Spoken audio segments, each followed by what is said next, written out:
Welcome to CozySideAudio, where every story pulls you deeper. If you like the thrill, the mystery, and the chase, like, share, and subscribe before the next clue disappears. CozySideAudio presents Zero Divide. Chapter 1. The Static Sky. The sky above Mount Fuji looked broken. Dr. Reika Ninomiya stood on the observation ridge, shivering in the thin autumn air. The mountain snowcap glowed faintly green beneath a haze that wasn't fog and wasn't light, either more like static caught in motion, the kind that flickered across an old CRT screen when the signal died. She'd been watching it for the past 2 minutes, the color shifting like polarized glass. Below, at the tree line, Aokigahara stretched out in patient silence. The forest was an ocean of black-green. She remembered the way sound vanished in there, even footsteps seemed to be swallowed. Somewhere beneath that sea of roots and stone lay the reason she'd been called back, the Kisaragi array. She hadn't been here in 5 years, not since the accident.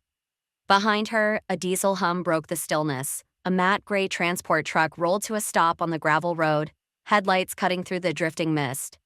The back door opened, and 4 people in black field suits stepped out, helmets under their arms. One of them, tall, broad-shouldered, with short-cropped hair and the unbothered calm of someone who'd survived worse than bad weather, approached her. "Dr. Ninomiya?" Reika turned. "You must be Enomura." He nodded once. "Kaito Enomura, Division Null. You were briefed on our mission parameters?" "I was told we're here to collect an energy core prototype." "That's part of it." He gestured toward the forest. "We also need you to tell us what the hell that glow is." Reika managed a dry smile. "If I knew, we wouldn't be standing here." Toru Yakumo, the youngest of the team, hopped out of the truck next, chewing gum and squinting up at the mountain. "It looks like someone left the northern lights on." Aya Kurogane followed, tall, lean, face unreadable behind her mirrored visor. She adjusted her scanner unit and muttered, "Radiation levels are nominal. Electromagnetic interference is spiking, though. Frequencies above 200 terahertz. That shouldn't be possible." "It's possible," Reika said quietly. "We just don't understand how yet." The last to emerge was Rin Serizawa, carrying a tablet and a coiled bundle of fiberline. She gave Reika an awkward bow, too formal, as if unsure whether she was greeting a colleague or a myth. "It's an honor, Dr. Ninomiya. I studied your work on quantum resonance systems. I didn't think you were still active." "I'm not," Reika said, "but apparently my mistakes still are." Kaito glanced up at the mountain, then at the forest below. "Let's move before that weather gets worse. I want perimeter sensors active within the hour." The descent into Aokigahara was like walking into a swallowed world. The light dimmed as they moved under the canopy. Even midday sunlight couldn't fully penetrate the dense weave of cedar and cypress. The air grew thick, damp, full of the smell of earth and resin. The path, little more than an old service trail overgrown with moss, led them toward the access gate hidden behind a false boulder. Reika keyed in the code from memory. The rock face split open with a mechanical sigh, revealing a steel door that looked out of place among the roots and stone. A faint draft of recycled air whispered out, smelling faintly of ozone. "Home sweet home," Toru said. "Keep your helmets on inside," Kaito ordered. "There's no telling what's venting down there." Reika hesitated at the threshold. The light inside flickered. She felt the strange pull of déjà vu, the way the hall seemed to breathe. The Kisaragi array had been Japan's most ambitious private physics project, an underground particle ring meant to test quantum coherence across macroscopic scales. Her design, her equations, the headlines had called it the gateway to infinite energy. The silence that followed the shutdown was louder than any failure. They stepped into the tunnel. The access corridor was half lit, half dead. One side of the fluorescent panels buzzed faintly, the other side hung dark. Their footsteps echoed unevenly. Rust streaked the lower walls where condensation had gathered over years. Rin scanned the panels with her tablet. "Power's still running through the primary conduit, but there's no external grid connection. It's self-sustaining." "Impossible," Aya said flatly. "We disconnected the reactor feed years ago." Reika frowned. "Then something else is powering it." Toru tapped the side of a rusted control box. "Maybe the ghosts of all those electrons you bullied?" "Save the commentary," Kaito said. Focus. As they moved deeper, the sound of the surface world vanished. It wasn't just quiet, it was absent. No air movement, no vibration. The team's breathing became the only sound, the rhythmic hiss of suit filters. At corridor marker C12, Reika stopped. The floor markings were wrong. The numbering should have continued in sequence, but here it jumped 10, 11, then 14. Toru, light, she said. He shone his torch at the wall. The paint had warped, letters stretched slightly, as if the surface had expanded in one direction. Aya crouched, scanning. Thermal distortion, the metals rippled. But not from heat. It's like the atomic lattice was rearranged. By what? Rin asked. Aya looked at Reika. You tell me, you built this place? Reika stared at the warped numbers. By something that doesn't belong here. They reached the central elevator. It shouldn't have been working, but the call button glowed faintly blue. System still online? Toru muttered. Either a miracle or a curse. The doors opened before anyone touched the panel. Inside, the lights flickered like a heartbeat. Kaito raised his rifle. Stay alert. They rode down in tense silence. The elevator creaked, the faint hum of machinery beneath them somehow both comforting and unnerving. Reika tried not to think about the last time she'd descended here. Alarms screaming, red lights spinning, the ground trembling as if the mountain itself wanted to spit them out. The doors opened into the main lab corridor. It was like walking into a preserved nightmare. Every workstation was coated in a fine layer of dust, but the monitors were glowing faintly, displaying fragmented code. One showed an error loop. Timestamp mismatch, local time out of range. Another flickered between date stamps 2031, 2032, 2028, 2031 again. Rin swiped through the log data on her tablet, connecting to the lab server. I'm pulling the archived experiments. Wait. Her brow furrowed. There are new entries, dated 2 days from now. Kaito leaned over her shoulder. Could it be a system error? Not unless the clock itself is hallucinating. Reika approached the main console. Her old access card still worked. The system recognized her biometric ID instantly. The monitor came to life with a low hum, lines of data scrolling like rain.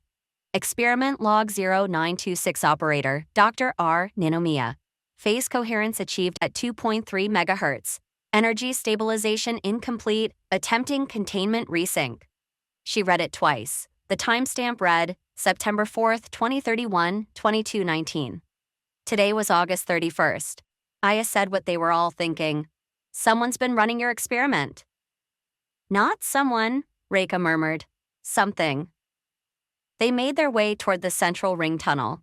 The walls vibrated faintly now, a deep infrasonic thrum that made their teeth ache. Seismic activity? Kaito asked. No, the signal's harmonic, Reika said, like the facility itself is resonating. As they turned a corner, the light warped again. For half a second, Reika saw the corridor ahead as it had once been bright, new, clean, then it flickered back to decay. Her breath caught. Did anyone else see it? Yeah, Toru said, like a bad VR render. Aya looked uneasy. This isn't structural, it's spatial. Rin's voice trembled. Are we inside the rift already? Reika didn't answer. The tunnel opened into the core chamber, a vast circular room where the array's containment ring arced overhead like a sleeping serpent. The hum was stronger here, pulsing in slow waves. In the center of the room, the main control column stood lit from within, as if a light had been trapped in the steel. Toru whistled softly. Well, that's not normal.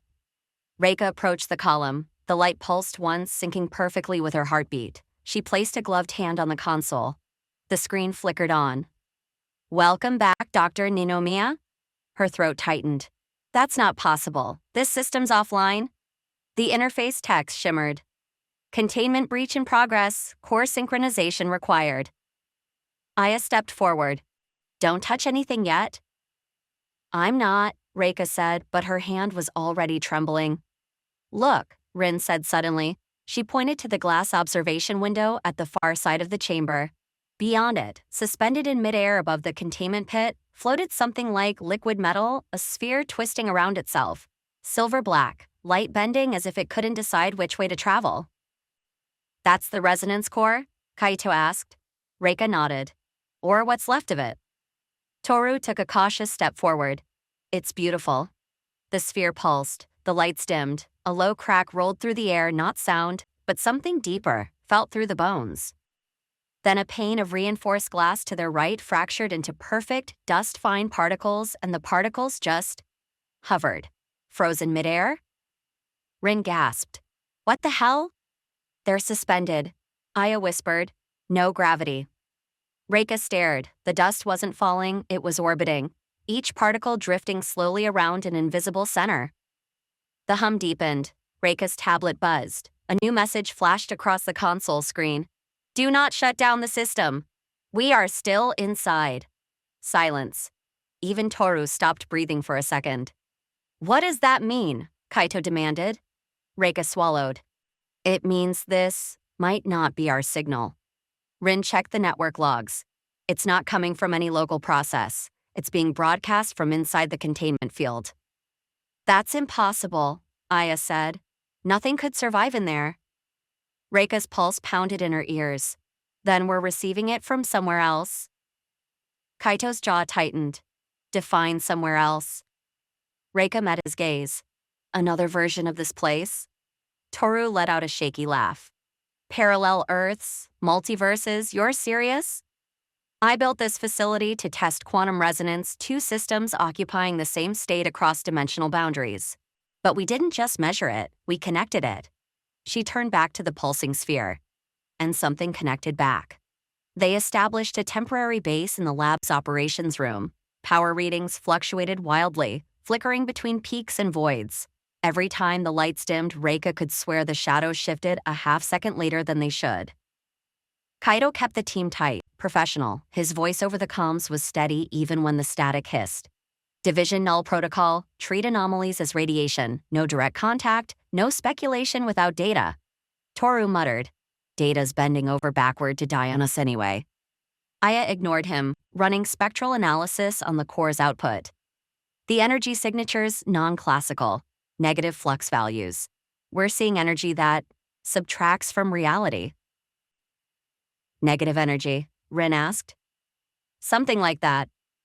Reika was staring at the timestamp logs again, each one updated in real time, always 2 days ahead. In the corner of one file was a new line of code.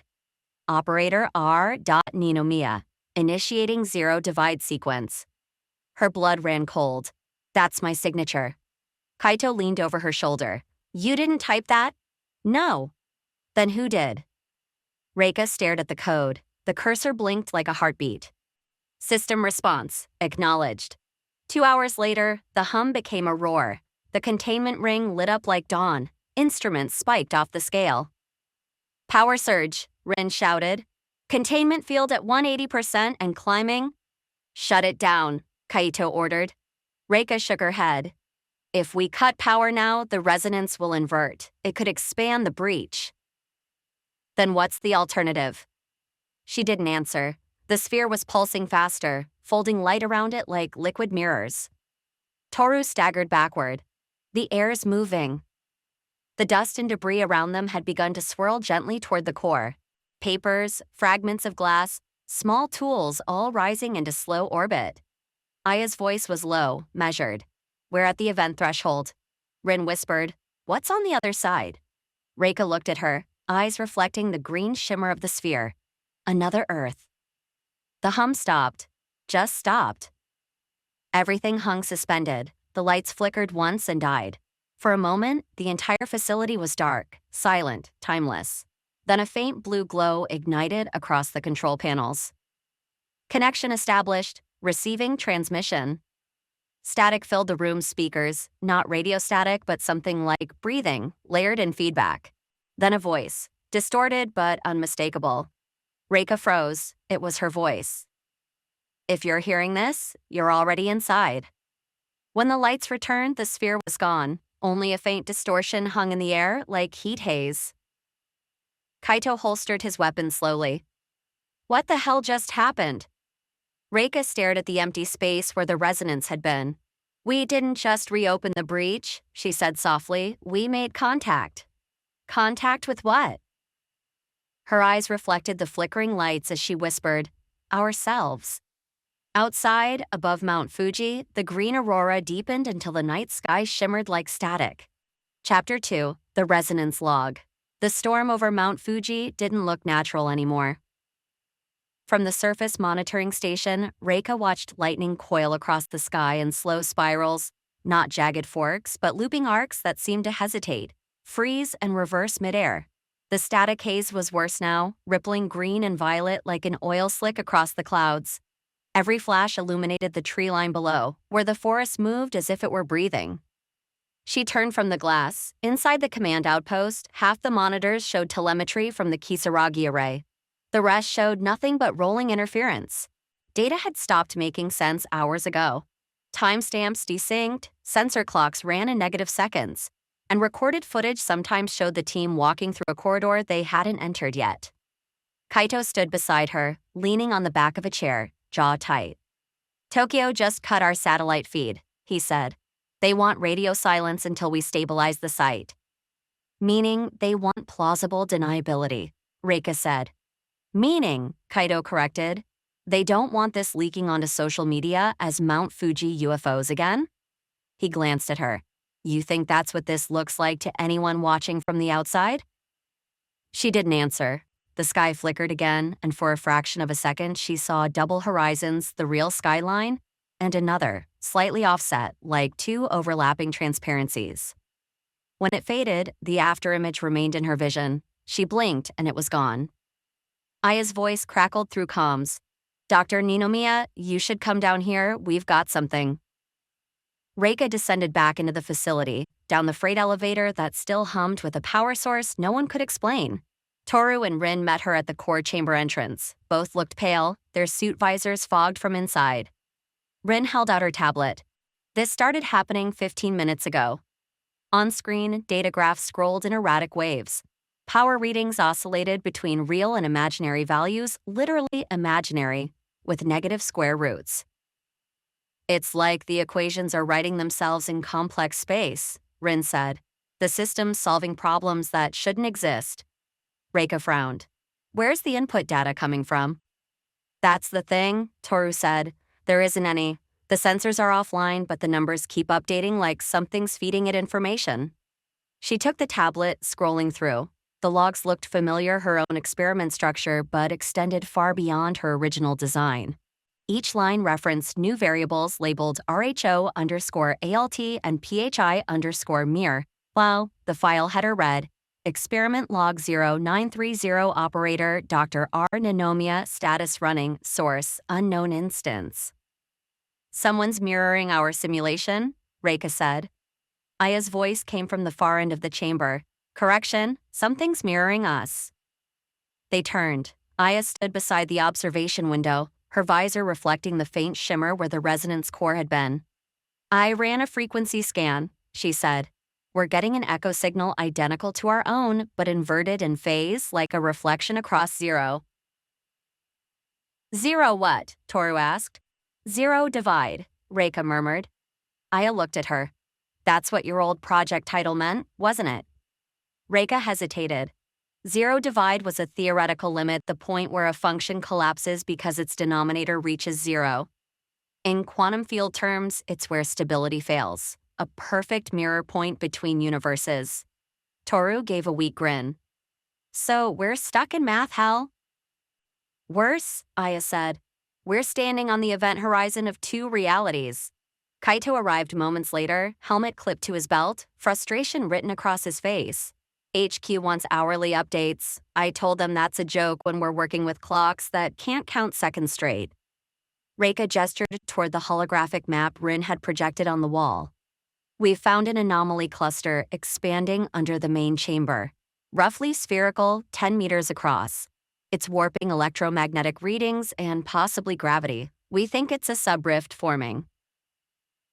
"Meaning another breach?" Kaito asked. "Yes," Aya said, "and it's growing fast. Then we seal it." "Not so simple," Reika replied. "If we seal it, we might cut off containment with the main rift. That could destabilize both." Kaito rubbed his temple. "So either it expands or it collapses catastrophically." Great. Toru leaned against a railing. Do we at least know what's inside the subrift? Rin answered softly. Noise, but not random. It sounds like us. They followed the signal trail to the secondary containment lab, a smaller chamber used for resonance calibration. The door was jammed halfway open. Inside, half the equipment was floating, not dramatically, not zero gravity, just gently displaced, as if the concept of down had taken the day off. A speaker hissed in one corner, looping a faint whisper of static. Reika crossed the room and tapped the control console.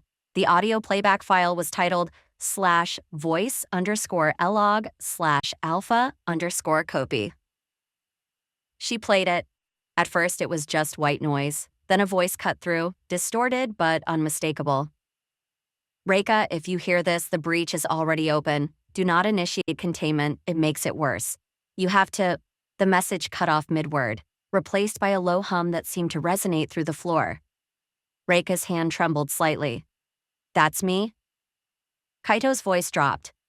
A recording? No, the metadata says it was created 12 minutes from now. Aya scanned the signal trace.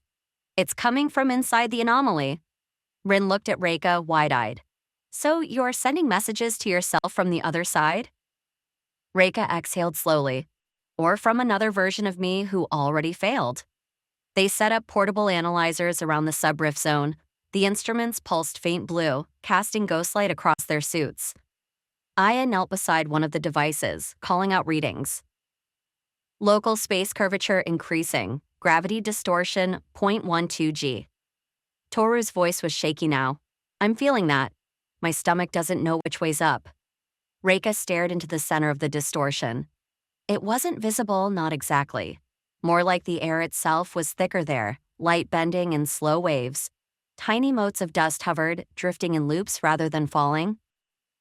It's phase shifted, she said. We're seeing that interference between two overlapping versions of the same space. Kaito looked skeptical. You're saying this room exists twice? Yes, and we're standing in both at once. Aya stood. The signal intensity's rising exponentially. If it continues, the overlap will consume the entire facility. Then we move, Kaito said. We take the core, extract, and collapse the site remotely. Reika looked at him sharply. Collapse it how? Explosives, EMP, whatever it takes.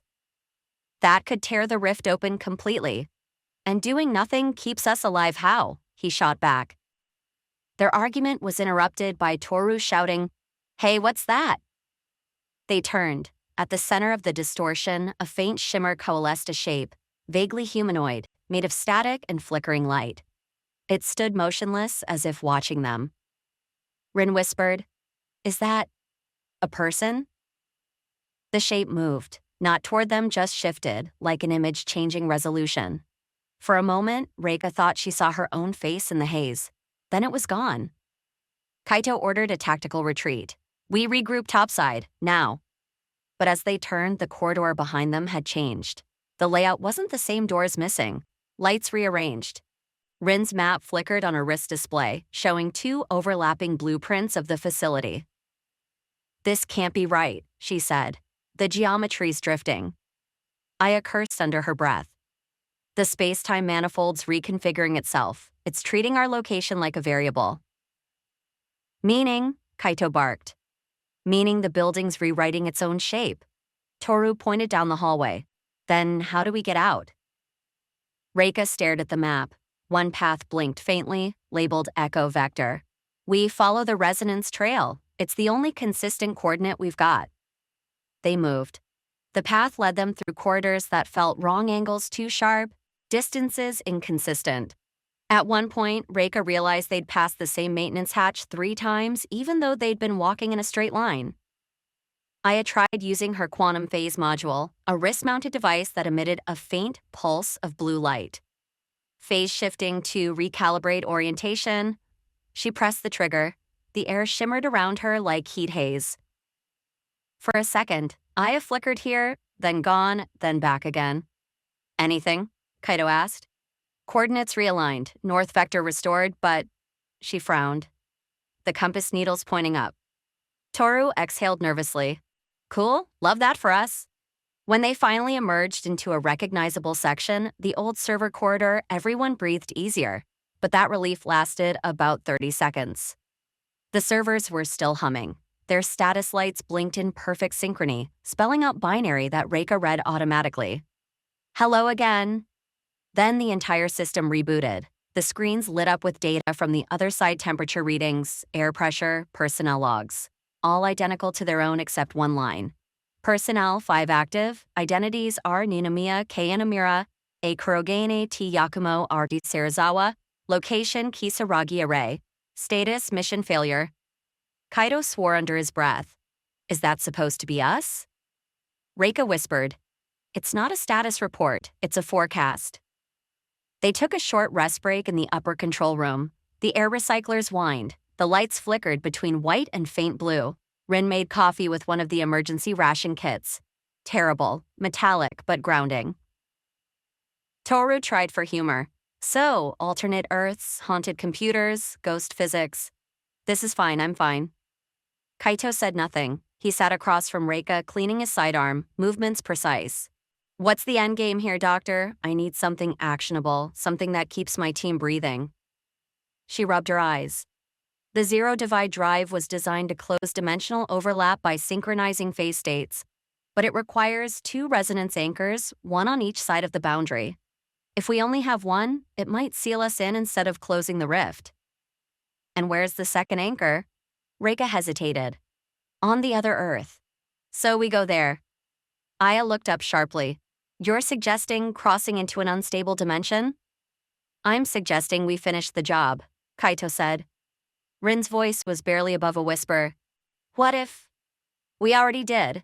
What if that's why the logs show mission failure? Because we went there and didn't come back. No one spoke after that. The hum of the array filled the silence like a heartbeat.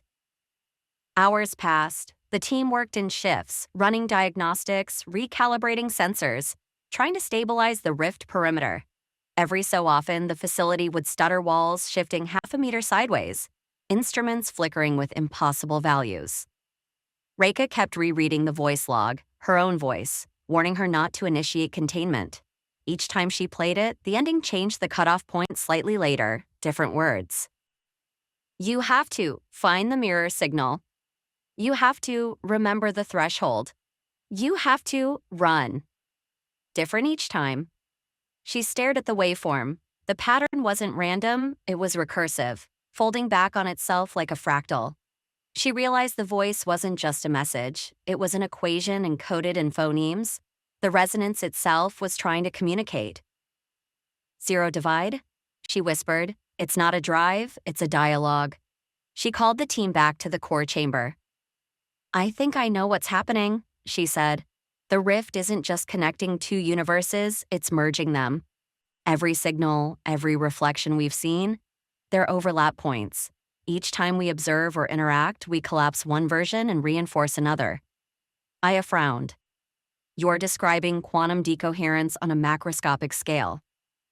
Exactly. The resonance core created a feedback loop between both Earths. Each side is trying to resolve into a single, stable reality, but neither can without destroying the other. Toru stared at her. So, which one wins? Reika's eyes met Kaito's. The one that understands the equation first. Before anyone could respond, alarms shrieked through the chamber. The sub-rift readings spiked off the charts, energy levels doubling every second. Rin shouted, It's expanding again, 10 meters, 15, 20. The floor buckled. The air distorted like a lens. Through the shimmering haze, Reika saw flashes, not just light, but images. The lab pristine and new, the team alive and laughing. Then the same lab collapsed and burning. Time itself was strobing between outcomes. Kaito grabbed her arm. Move? They ran as the rift swallowed the center of the room. Metal folded like paper. Sound warped into silence. Toru fired a flare to mark the exit, though there was no up or down anymore. Reika looked back one last time and saw herself, standing on the other side of the distortion, watching her with the same terrified eyes. The last thing she heard before the chamber imploded was her own voice, echoing from everywhere at once. Zero Divide initialized.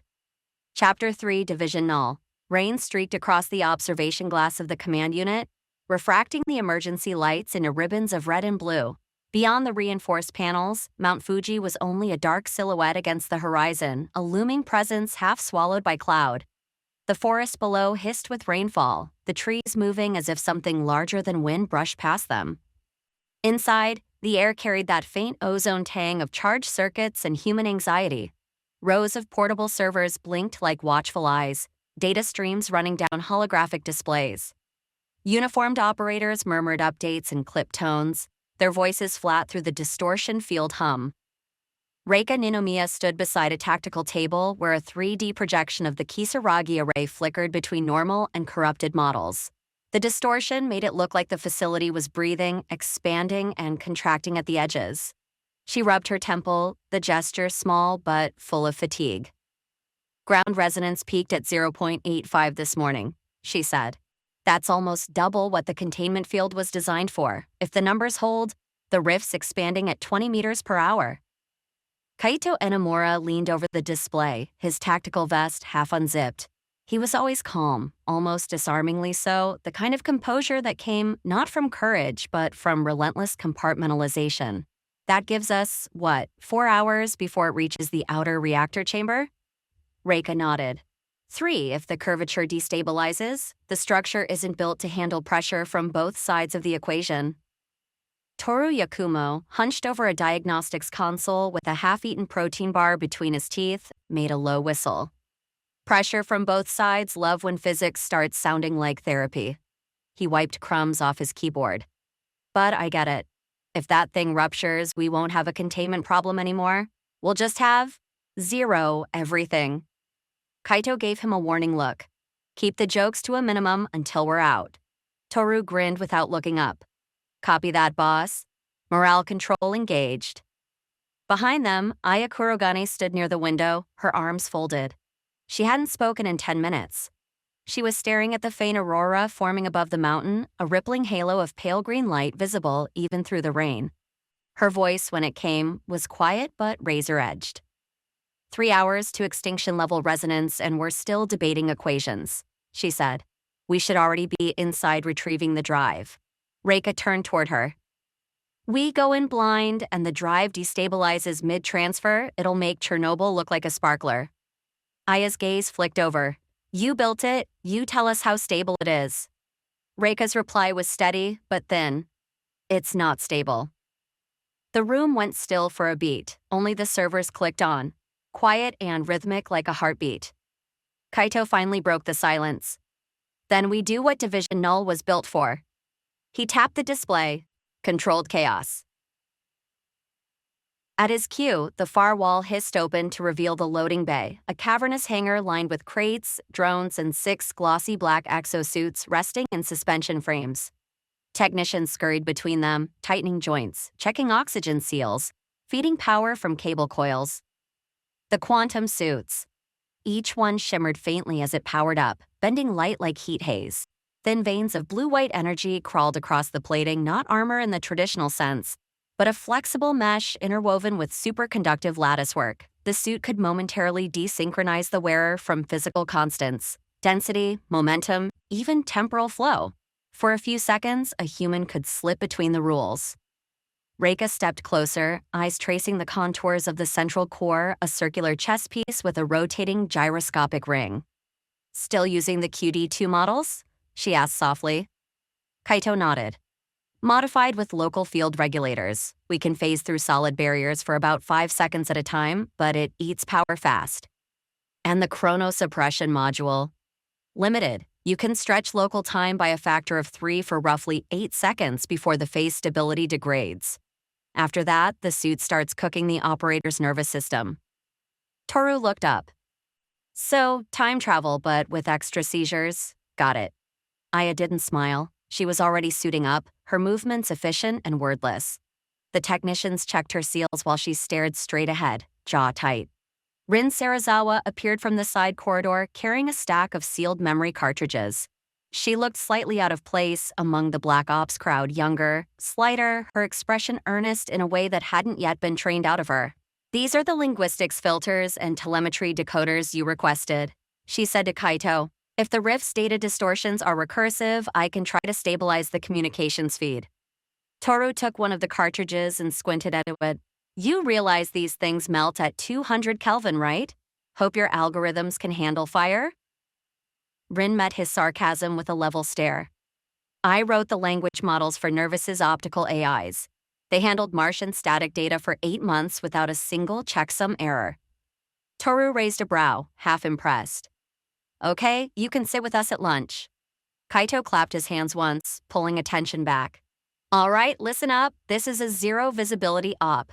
The rift chamber's interference will scramble everything magnetics, light, maybe our own neural sync.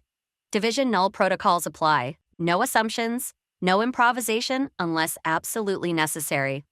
He paused, then added with a glance at Toru, which means there will be improvisation. Director Masato Ibara entered just then, tall, sharp-featured, his silver hair slicked back like steel under tension. His presence shifted the room's gravity. He carried a folder, paper of all things, with the kanji Ling Fengei Zero Divide embossed across the front. Dr. Ninomiya, he said evenly. You've been briefed on the new parameters? Reika hesitated. Only partially. You want the drive retrieved, not destroyed? Correct. She frowned. That contradicts nervous containment policy. Masato's eyes flicked toward her. Containment policy assumes the anomaly originates here. Our latest readings suggest the resonance may be externally sustained. Externally, Reika repeated. You mean from the other side? He didn't confirm it, but his silence was confirmation enough. Kaito's expression hardened. So this isn't just a containment, it's a breach.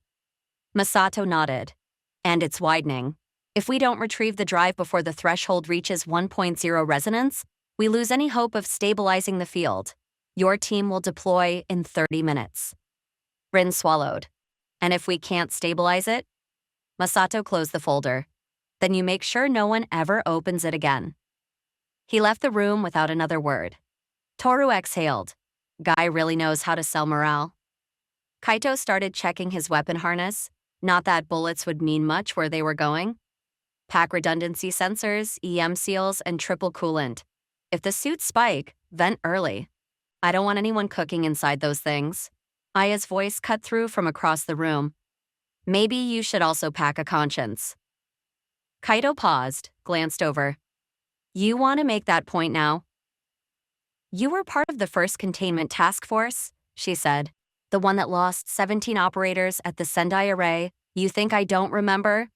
That was a reactor breach, not... It was a dimensional echo, Aya snapped, and you sealed the chamber before all of them were out. The technicians froze mid-motion. Reika looked between them, uncertain whether to intervene. Kaito's jaw flexed. He said quietly, We follow protocol to save whoever's left, same as now. Aya turned away, tightening the seals on her gloves. Then I'll make sure I'm not the one left behind. The silence that followed was heavier than the hum of the servers. Toru finally muttered, Team bonding, achieved. Ring gave him a small, unnervous look. You think we'll really find the drive intact? Reika answered before Kaito could. If it's still generating field harmonics, yes, but the readings aren't consistent with normal energy output. It's acting more like a beacon than a reactor. Beacon. Something's answering from the other side. That line hung there as they prepared. By the time they descended into the access tunnel, the rain had stopped. Fog clung low to the ground, blurring the forest's edge. The air vibrated faintly, a constant hum that wasn't mechanical. It felt organic, like the sound came from inside their bones. The entrance to the array was a concrete maw set into the slope of the mountain, reinforced with steel doors that now stood half open. Beyond them, light pulsed irregularly, washing the walls with blue and violet. Kaito switched to internal comms. Division null, check sync. One by one, replies chimed in. Yakumo, online. Kurogeine, online. Serizawa, online. Ninomiya, online. Copy phase test in 3. He thumbed the trigger on his wrist. The gyroscopic core at his chest spun up, emitting a harmonic vibration that set the air trembling. The world seemed to bend around his outline, color draining into grayscale. He stepped forward and his hand passed through the metal door like it was smoke. The phase field shimmered. 5 seconds, Reika warned, reading his telemetry. He pulled back before the field collapsed. The surface rippled as he withdrew his arm, tiny arcs of light dancing along the metal. Phase integrity confirmed, Kaito said. Feels like moving through water that forgot it was water. Toru whistled. Now, imagine doing that through a wall that forgot it was a wall. They moved in formation, flashlights cutting cones of white through the haze. The tunnel walls were damp, the old rail lines still faintly visible beneath decades of dust. The deeper they went, the stronger the light became, not from any source, but from the air itself, as though photons had started leaking from the fabric of space. Reika's scanner beeped softly. Resonance increasing, we're approaching the event boundary. Aya adjusted her rifle out of habit, though it was just a prop against the unknown.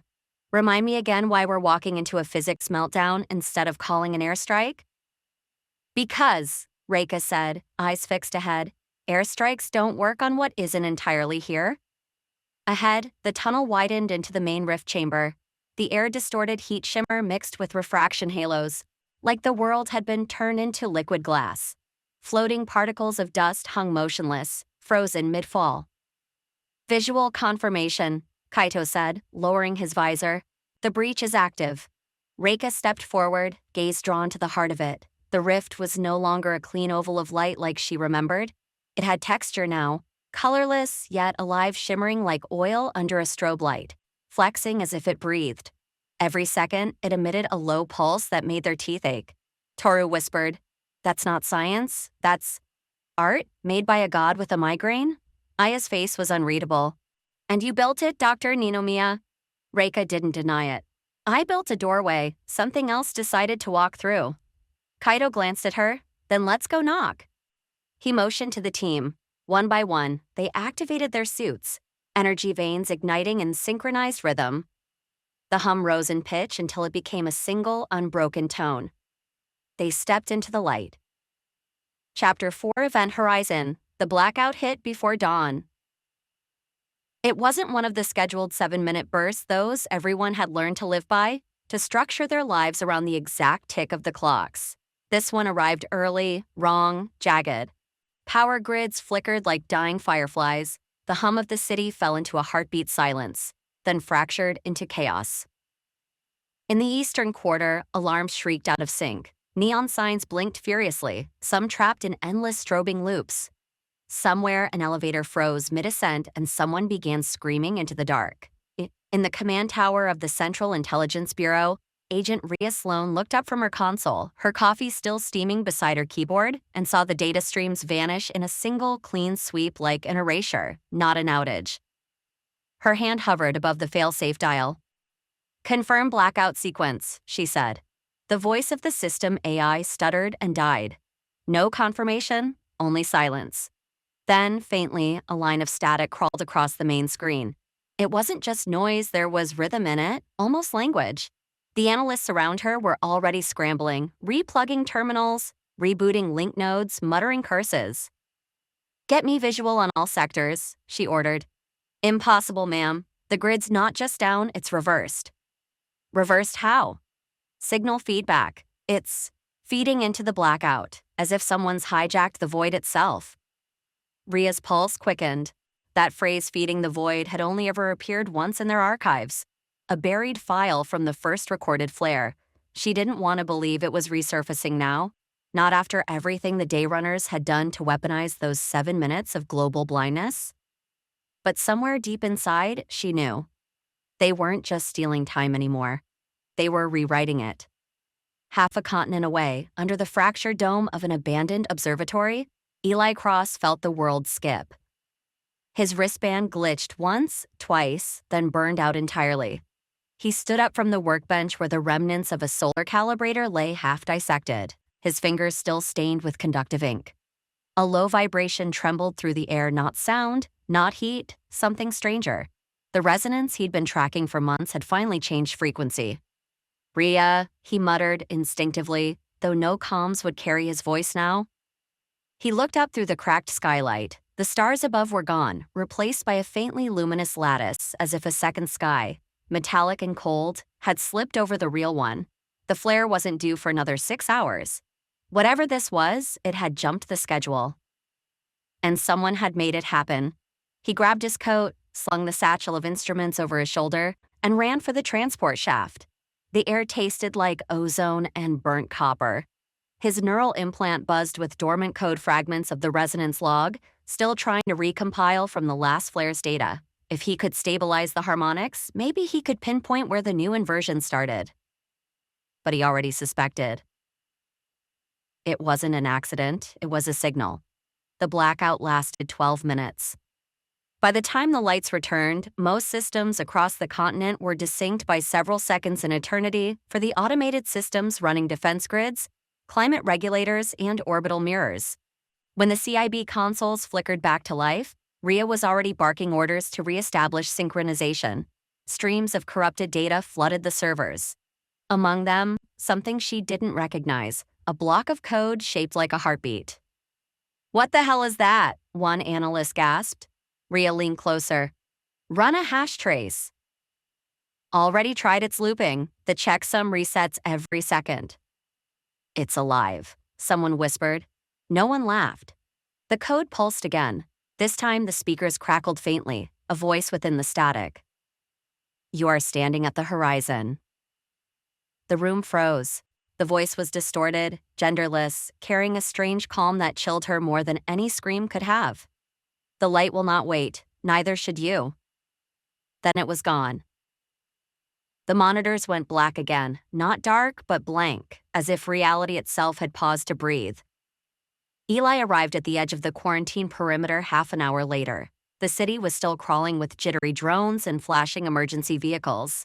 He moved through the shadows, face half covered by the hood of his coat, the glow of the strange metallic sky rippling above like an aurora made of memory. He reached the fence, held up his wrist-dead badge, fried. He'd have to bluff. The guard on duty raised a flashlight. "Hey, stop right there." Eli kept walking. "Agent Cross, clearance Sigma 4, he said. The lie came out steady. "Authorized retrieval for the blackout trace." The guard hesitated, frowned at his half-melted ID chip, then back at his face. Recognition flickered maybe from an old bulletin. "Cross, you're the one who left," Eli finished. "Yes, you want to argue, or you want to stop this thing from eating half your sky?" Something in his tone did it. The gate opened with a low metallic groan. Inside the perimeter, the air shimmered with residual static faint, shimmering threads connecting streetlights, windows, even puddles of water. Data residue, suspended like mist. Eli crouched and touched one strand with a gloved finger. It sang, a note too pure for any instrument. He closed his eyes. For a moment, he wasn't in the ruined street at all. He was back in the resonance chamber, years ago, when the Daylight Project had still been his dream. Before the flares, before the collapse, before everything he built had been stolen and weaponized. He'd tried to measure the silence between solar frequencies. He'd thought the void between the pulses might be stable a fixed boundary, but what he found instead was motion. A current. Something alive in the emptiness. Now it was awake again.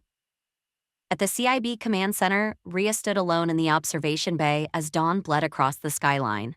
The blackout had left scars, half the orbital mirrors were distinct, and the temperature readouts showed drops in random bands across the equator. But what unsettled her more was the silence in the comms grid. No chatter from the upper sectors, no data from the deep archives, as if entire channels had been swallowed. She turned as the door hissed open. Director Kovac entered, his coat draped over one shoulder, eyes shadowed with sleeplessness. "I heard the logs corrupted," he said. Ria nodded. "And something else. It spoke." "Spoke?" She played the recording. The distorted voice filled the room again, calm and precise. "You are standing at the horizon. The light will not wait. Neither should you." Kovac frowned. "Could be a day runner taunt." "No," she said quietly. "That cadence, it's structured like a resonance key. Cross's algorithm." He froze. Eli Cross is dead. Ria didn't look away. Maybe not. By nightfall, the city glowed again, but wrong. The light had a tremor in it, like the world was flickering between two overlapping frames. People noticed reflections lagging half a second behind, the feeling that conversations didn't quite sync with sound. News feeds blamed residual electromagnetic stress from the flare, but Ria saw it for what it was. Reality had begun to drift. She found herself staring at her reflection in the glass wall of her office. For a moment, her reflection didn't move with her. It just stood there, watching. Then it smiled faint, wrong, and vanished. Her heart hammered. She needed answers. Eli worked through the night, assembling a crude resonance map from what scraps of data his instruments could salvage. He laid out holographic grids on the concrete floor, each thread pulsing with residual light. The pattern formed a spiral, its center pulsing at a single point, the city's core. The event horizon wasn't metaphorical. Something physical was forming there, a convergence of energy dense enough to distort time itself. He recorded the data on his portable drive, then powered up the old communicator, overriding the damaged circuits with manual code. Static hissed through the speaker, but a faint voice finally broke through. Eli? Ria's voice brittle, unbelieving. He smiled despite himself. Took you long enough? You're supposed to be dead. Supposed to, he echoed. Listen to me, that flare wasn't natural. They've breached the boundary. If we don't invert the resonance within 24 hours, the next blackout will stick. She didn't speak for a moment. When she did, her voice was low. Stick? As in permanent. The silence on the line was the longest of his life. In the heart of the city, where the convergence shimmered unseen to most eyes, a figure watched from the roof of a derelict broadcast tower. The air around them rippled with data static, like ghosts whispering through glass. Their visor displayed 1,000 collapsing frequencies, all bending toward a single point, the threshold Eli had mapped. The figure smiled. So the old architect still lived. Perfect. They raised a transmitter shaped like a tuning fork and struck it once against the metal railing. The vibration carried through the tower, down into the earth, into the very pulse of the flare itself. The metallic sky above shimmered as though listening. The voice that answered came from nowhere. The gate widens, and the figure whispered back, then let it open. Ria didn't sleep. She couldn't. Every time she closed her eyes, she saw that reflection, her not-quite self, smiling back. She busied her mind with code, with equations, with ghosts of the project she'd buried years ago. Back then, she and Eli had believed in something noble, a world no longer at the mercy of the sun's flares, a stable energy harnessed from the solar void itself. The Daylight Project had been humanity's first attempt to control the rhythm of light. Until it became a weapon. Now it was becoming something worse, a door. At 3:27, her console beeped. A single message appeared on the encrypted channel.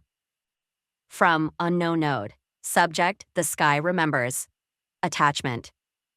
Resonance_log_alpha.null. Her throat went dry. She opened it. Inside was Eli's voice, half static, half human, recorded during the first flare years ago. If the horizon ever moves, don't chase it. Anchor yourself or it'll take you too. She sat back slowly, trembling. The horizon was moving. And she was already too close. The next blackout came without warning. Every sensor, every alarm, every satellite failed simultaneously. The world plunged into perfect, soundless dark. And in that silence, across continents, people swore they heard a heartbeat not their own, echoing in the sky. Somewhere inside the convergence, Eli stood before the spiral he had drawn. It pulsed brighter than before, forming a ring of light that rotated around him, bending gravity, pulling the air inward. His instruments went wild. Data streams collapsed into singular equations, ones that didn't obey physics anymore. He looked up. The stars were gone again. In their place, a vertical seam of light divided the horizon. An event horizon.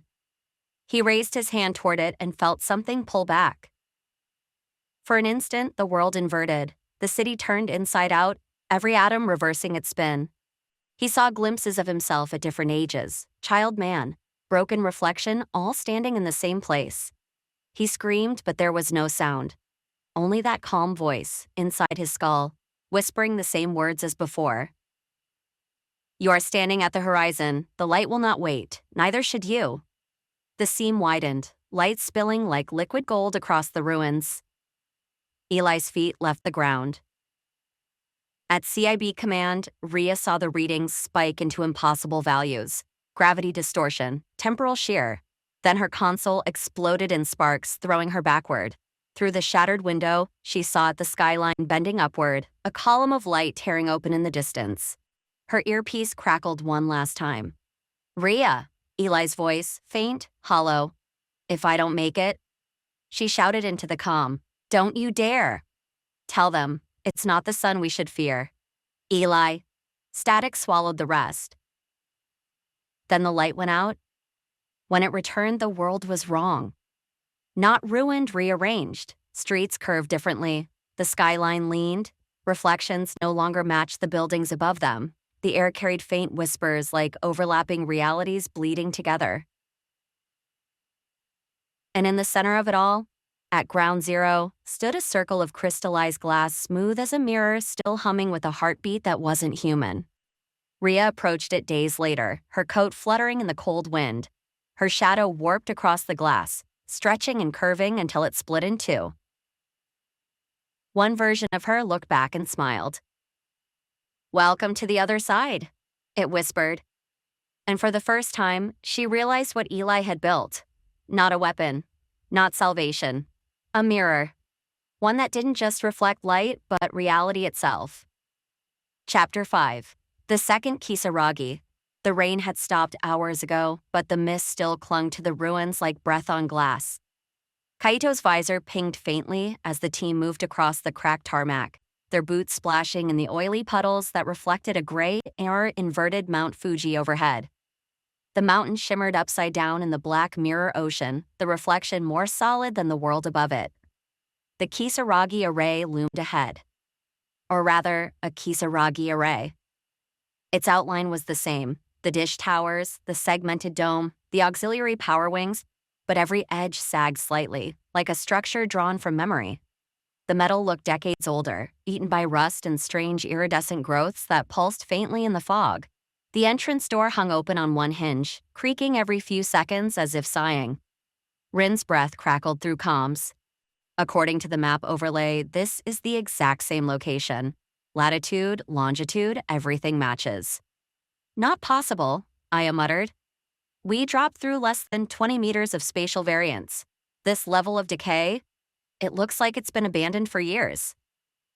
Or time doesn't flow here the way we think, Toru said. He tapped the side of his quantum suit's wrist display. My chrono counter's off by a factor of 3 since we crossed. Says we've been here 9 hours. We've been walking maybe 3? Reika stepped forward without answering.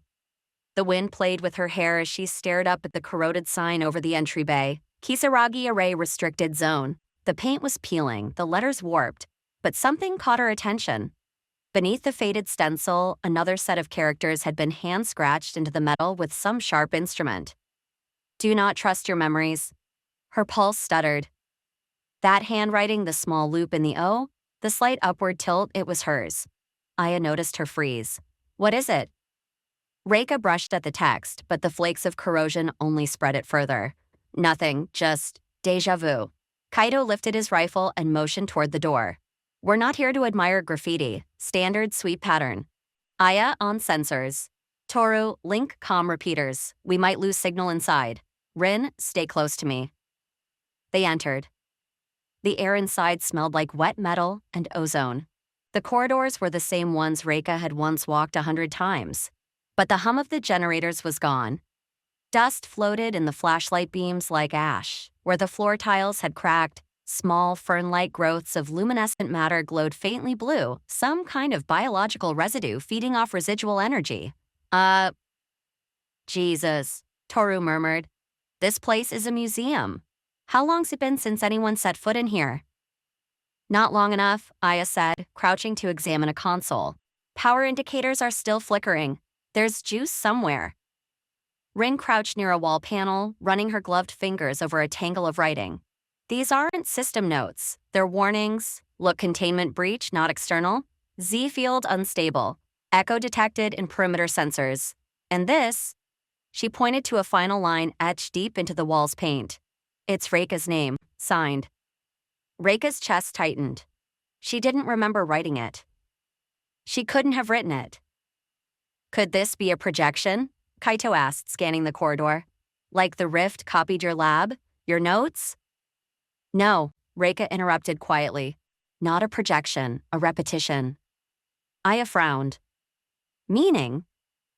This isn't our facility mirrored, it's the same one, played out again, offset in phase. The resonance field may have folded the array into itself stacked timelines, each decaying faster than the last. Toru looked up. So this could be what, version 3, 4? Reika hesitated. I don't know, but something left those messages, and if it was me, she trailed off. Then maybe we've already been here before. A low vibration trembled through the corridor. The lights flickered dim to bright to total darkness before stabilizing again. Rin jumped slightly. Seismic? Kaito asked. Aya shook her head. No tectonic signature, that was electromagnetic, a pulse from inside the structure. Source? Level 3 or below? Kaito nodded once. We're splitting. I'll take Reika and Rin down to sublevel 2. Aya, Toru, locate the generator core and re-establish auxiliary power. Keep your comms open. They moved through the silent facility, their helmet lights cutting cones through the mist that had somehow found its way indoors. The walls were sweating moisture. The deeper they went, the more the corridors warped, literally curved, as if the building had softened under heat and then re-solidified crookedly. In some places, ceiling panels had melted and dripped like wax. Rin kept glancing at her handheld console. GPS is still showing we're in Kisaragi, but the elevation's off by 3 meters. It keeps oscillating. Topography shouldn't shift in discrete intervals, Reika muttered. Unless the space itself is shifting, Kaito finished. Like the world's re-rendering around us. They reached the old server room. The glass walls were fogged from the inside, the racks covered in a translucent film. The machines hummed faintly, running without input. Every few seconds, one of the monitors blinked alive with static and ghost text logs spooling in broken fragments. Rin leaned closer. This isn't random noise. Look, it's timestamps. The screen flashed lines of gibberish interspersed with readable fragments. March 14th, 2027, 21 hours, 3 minutes, and 11 seconds. Kisaragi Array System Reboot. Resonance Field, active. User, Ninomiya_Reika. Comment, I can hear them under the floor. Rin looked at her. You see that? Reika swallowed. It's my account, but that date, that's 2 months from now. Kaito exhaled slowly through his teeth. Future logs, perfect. Rin tried another terminal. This one only spat static, but a faint whisper leaked from the speakers, not feedback, not interference. It sounded like someone breathing on the other end, followed by a voice barely above a whisper. Don't stay long. Then it cut out. Kaito reached for his comm. Aya, Toru, status check. A hiss answered him, then Aya's voice, fractured by static. Power systems offline. Repeating. Then another voice layered beneath hers, the same sentence. Seconds delayed, identical in tone, but out of sync. Rin's eyes widened. That's her voice twice? Kaito frowned.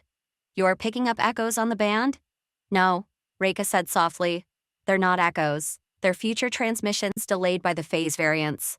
Toru's voice broke through suddenly. Command, you guys might want to come back up. The generator room isn't right. How not right? Kaito asked. Hard to say. It's breathing. They regrouped at the primary reactor hall. Toru hadn't been exaggerating.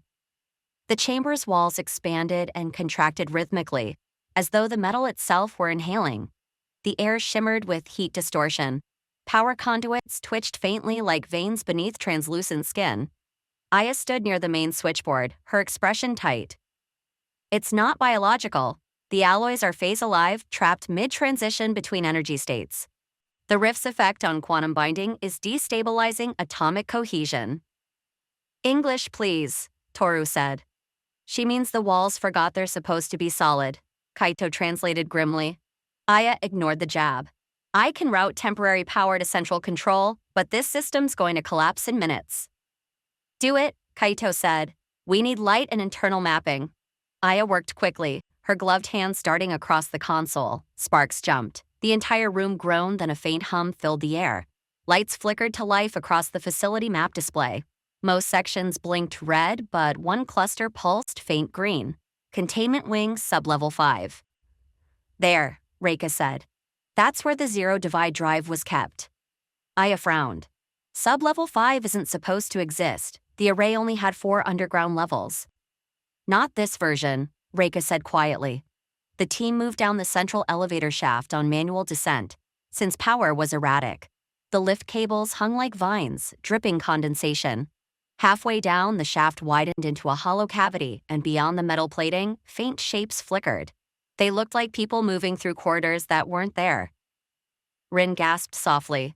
Are those residual imprints? Reika said. Temporal bleed, the rifts overlapping past activity into present space. One of the figures, blurry, translucent, turned and looked straight at them. For a heartbeat, its face was Reika's. Then it vanished. Toru muttered, I officially hate quantum physics. Join the club, Kaito said. They dropped to sublevel 4. The hallway here was flooded ankle-deep in stagnant water. Floating debris, papers, instruments, shattered glass glinted in their lights. A faint hum of power thrummed beneath the floor like a pulse. Containment wing should be ahead, Reika said, checking her display. But the layout's changed. The corridor angles are wrong. Define wrong, Kaito said. Non-Euclidean. The walls don't align. They bend into each other. Toru groaned. So our floor plan's a lie? They followed the corridor anyway, stepping carefully. Every few meters, the air temperature shifted dramatically, freezing one moment, sweltering the next. Rin stumbled once, pressing a hand to her helmet. You okay? Kaito asked. She nodded weakly. Hearing something. Voices in the static. What kind of voices? Us. They reached a junction where the corridor split in 3 directions. Kaito was about to call for formation when the radios crackled not from the comm band, but from all their suits simultaneously. Each speaker played back fragments of conversation, distorted, overlapping, but unmistakably their own. Kaito, don't. I told you, it's not her. We're too late. Reika, run. Then silence. Toru turned pale. That's not great foreshadowing. Aya's jaw tightened. Temporal recursion, our signals are looping from future events. Reika exhaled shakily. Then we're already in the feedback field. If we stay too long, we'll start to desync. Then we move faster, Kaito said. Split again. Rin, you're with me. Reika, Aya, Toru, find another route to sublevel 5. We regroup at the containment chamber. Rin hesitated. Are you sure splitting is... Nothing in here's safe? Kaito said flatly. This just divides the risk. Reika's team took the left passage. The corridor sloped downward at a subtle but steady angle, the walls narrowing. Their flashlights caught glimmers of reflective material embedded in the concrete metal flecks, pulsing faintly in sync with their breathing. Aya murmured, You seeing that? Yeah, Toru said. The walls are mirroring us. Sure enough, faint silhouettes appeared in the surface, not true reflections, but delayed shadows. When Reika moved her arm, her double followed half a second later. When she stopped, the reflection twitched slightly out of phase. Don't look at it, she warned. They feed on observation. Toru blinked. What does that even mean? It means don't look, Toru. They moved in silence. Somewhere deeper, something heavy fell, a metallic crash that echoed like thunder. The air vibrated. Aya flinched instinctively, pressing her back against the wall. Reika placed a hand on her shoulder. You all right? Aya nodded quickly, eyes sharp but distant. Fine, just thought I saw, never mind. Reika studied her for a moment, then said softly, You don't trust me. Aya met her gaze. I trust the mission. That's not the same thing. Aya looked away. No, it isn't. Kaito and Rin's path was quieter, but no less unnerving. They followed the central corridor toward the containment sector, guided by Rin's constantly shifting map. The walls here bore scorch marks, old circular burns as if from explosions. Some doorways were sealed by fused metal. The smell of ozone lingered. Rin's console pinged. Electromagnetic signature ahead, faint but steady. They advanced cautiously, weapons ready. A door creaked open on its own, the hinges grinding painfully, revealing the old observation room. The glass wall that once faced the containment chamber was cracked, spider-webbed with fractures. Beyond it, through the haze, something pulsed with blue-white light. The drive? Rin whispered. Kaito squinted. No, power source maybe. The chamber looks intact. He stepped closer, brushing dust from a console, then froze. There were fresh handprints on the surface. Rin frowned. Someone's been here? Or something, he muttered. The console flickered to life at his touch. Lines of data streamed across the display, ending with a final message prompt.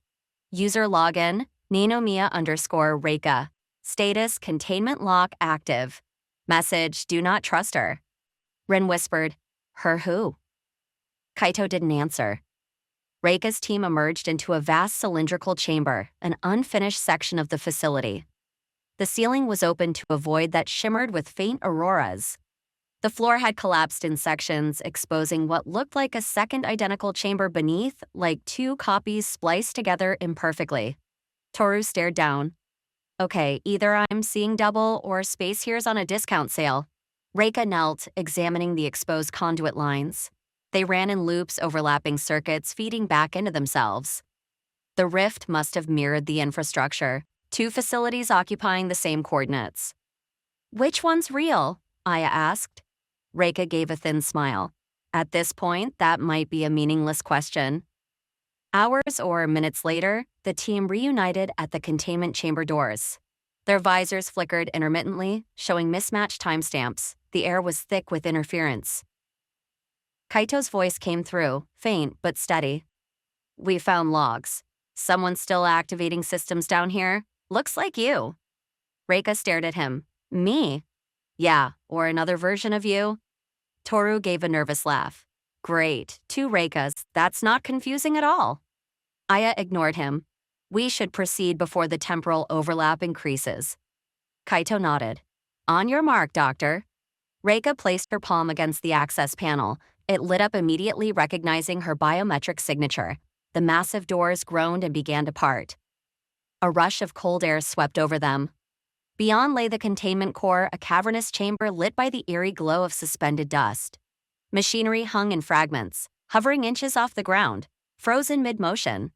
At the center stood a cracked containment sphere, leaking faint tendrils of blue light like smoke underwater. Reika's breath caught. The drive. Kaito raised his rifle. Stay sharp. We don't know what's... A whisper cut through the comms. You shouldn't have come back. Everyone froze. Reika looked up, her pulse hammering. The voice was hers. And from the shadows beyond the containment sphere, a figure stepped forward, identical in height, stance, and face. The other Reika smiled faintly. Welcome back to Kisaragi. Chapter 6. Memory Bleed. The air between the two Reikas shimmered like heat over asphalt. For a long moment, no one spoke. The containment chamber pulsed faintly with the leaking blue light from the cracked sphere like a wounded heart trying to keep its rhythm. Kaito raised his rifle a fraction, just enough to be ready. Identify yourself. The second Reika tilted her head, movement smooth, deliberate. Her voice was identical tone, cadence, the careful control Reika always used when explaining complex equations. You don't recognize me? Reika found her own voice caught in her throat. You can't be... I can, the other said, stepping into the light. Her suit was similar to the one Reika had worn during the early array experiments, but scorched and patched, the nervous insignia faded almost to nothing. Beneath the visor, half her face bore faint burn scars, not grotesque, but wrong in their symmetry, as if the damage had obeyed geometry rather than heat. Toru exhaled softly. Oh, that's messed up. Kaito didn't lower his weapon. Step away from the containment sphere. The scarred Reika smiled faintly. You think I'd harm it? It's the only thing keeping you anchored. The real Reika, if that term still held meaning, took one cautious step forward. If you're what I think you are, then tell me something only I would know. The other woman's eyes flicked toward her. Your first test run, March 8th, 2026. The prototype core overloaded at 3:14 a.m.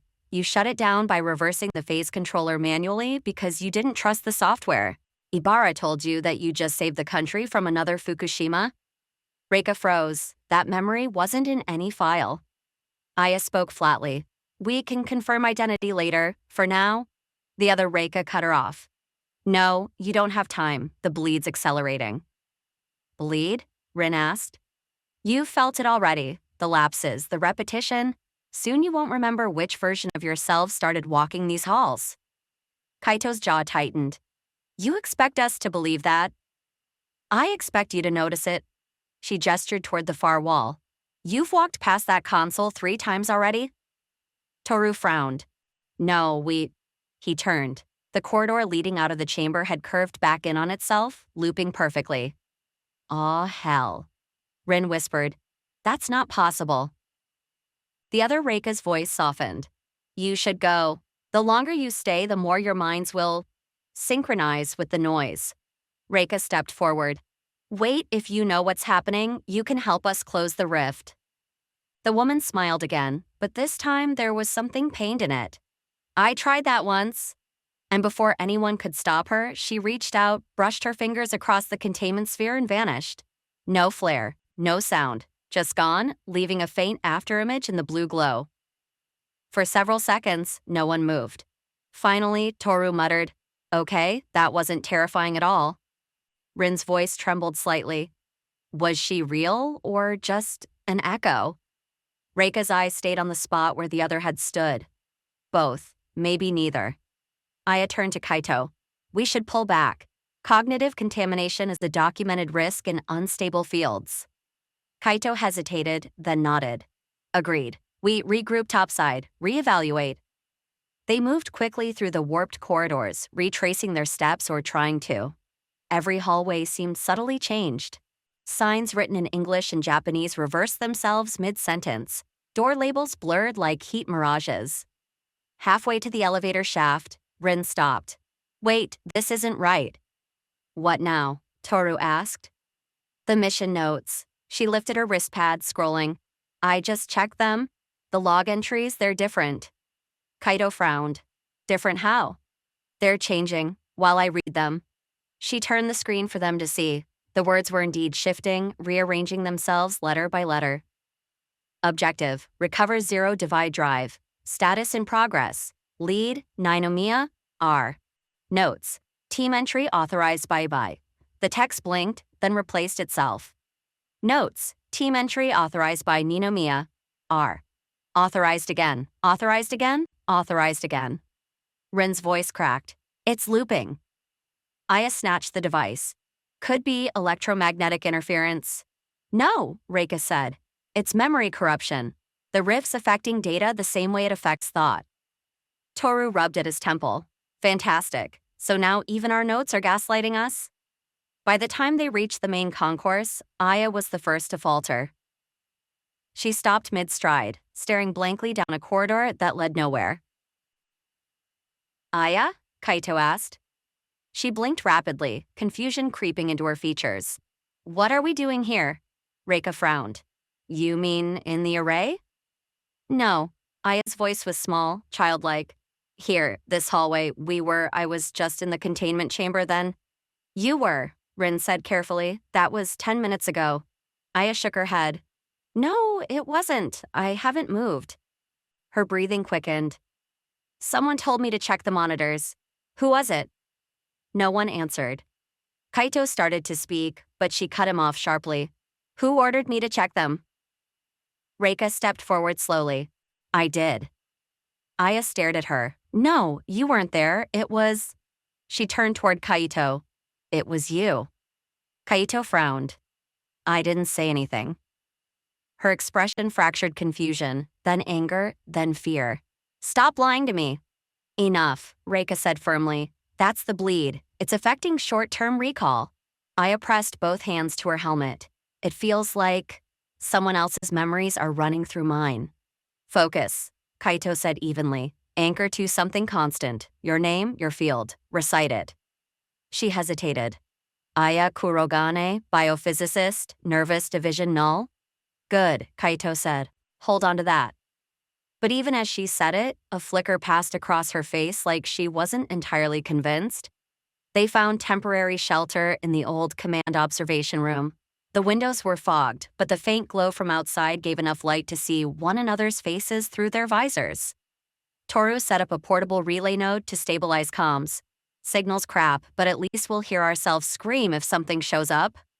Rin sat against the wall, holding her knees. Her console still flickered with corrupted text. It's not just the logs, look. She turned the device toward them again. The mission timer now read, mission duration, 0 hours, 0 minutes, and 0 seconds. And under it, repeat, repeat, repeat. Kaito looked at Reika. How bad can this get? She hesitated. If the resonance field continues to distort cognition, we'll start losing sequential perception. The brain depends on linear causality to maintain identity. Once that breaks, Rin whispered, we stop being us. Aya's hands trembled slightly. We need grounding stimuli, something external the rift can't alter. Reika nodded. Physical constants, mass, temperature, radiation, those should stay stable. Toru frowned. You're saying we hold on to the laws of physics? Yes, Reika said simply. It's all we have left. For a while they worked in silence. Kaito rechecked weapons habit. Toru monitored suit diagnostics. Aya scribbled notes on an analog pad because digital records kept rewriting themselves.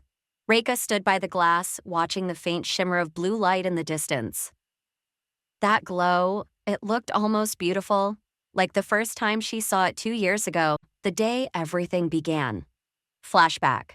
Kisaragi Array, Control Room 3. A younger Reika stood before the observation window, watching the containment core hum to life. Her lab coat sleeves were rolled up. A cup of black coffee balanced on the console. Director Ibarra's voice came through the intercom. Dr. Ninomiya, status? All parameters stable. Resonance chamber at 98% synchronization. We're ready for ignition. Proceed. She took a breath and pressed the activation sequence. On the monitors, twin rings of light spun in opposite directions, overlapping frequencies, harmonizing at impossible precision. The chamber floor shimmered. The sensors began reading negative mass events.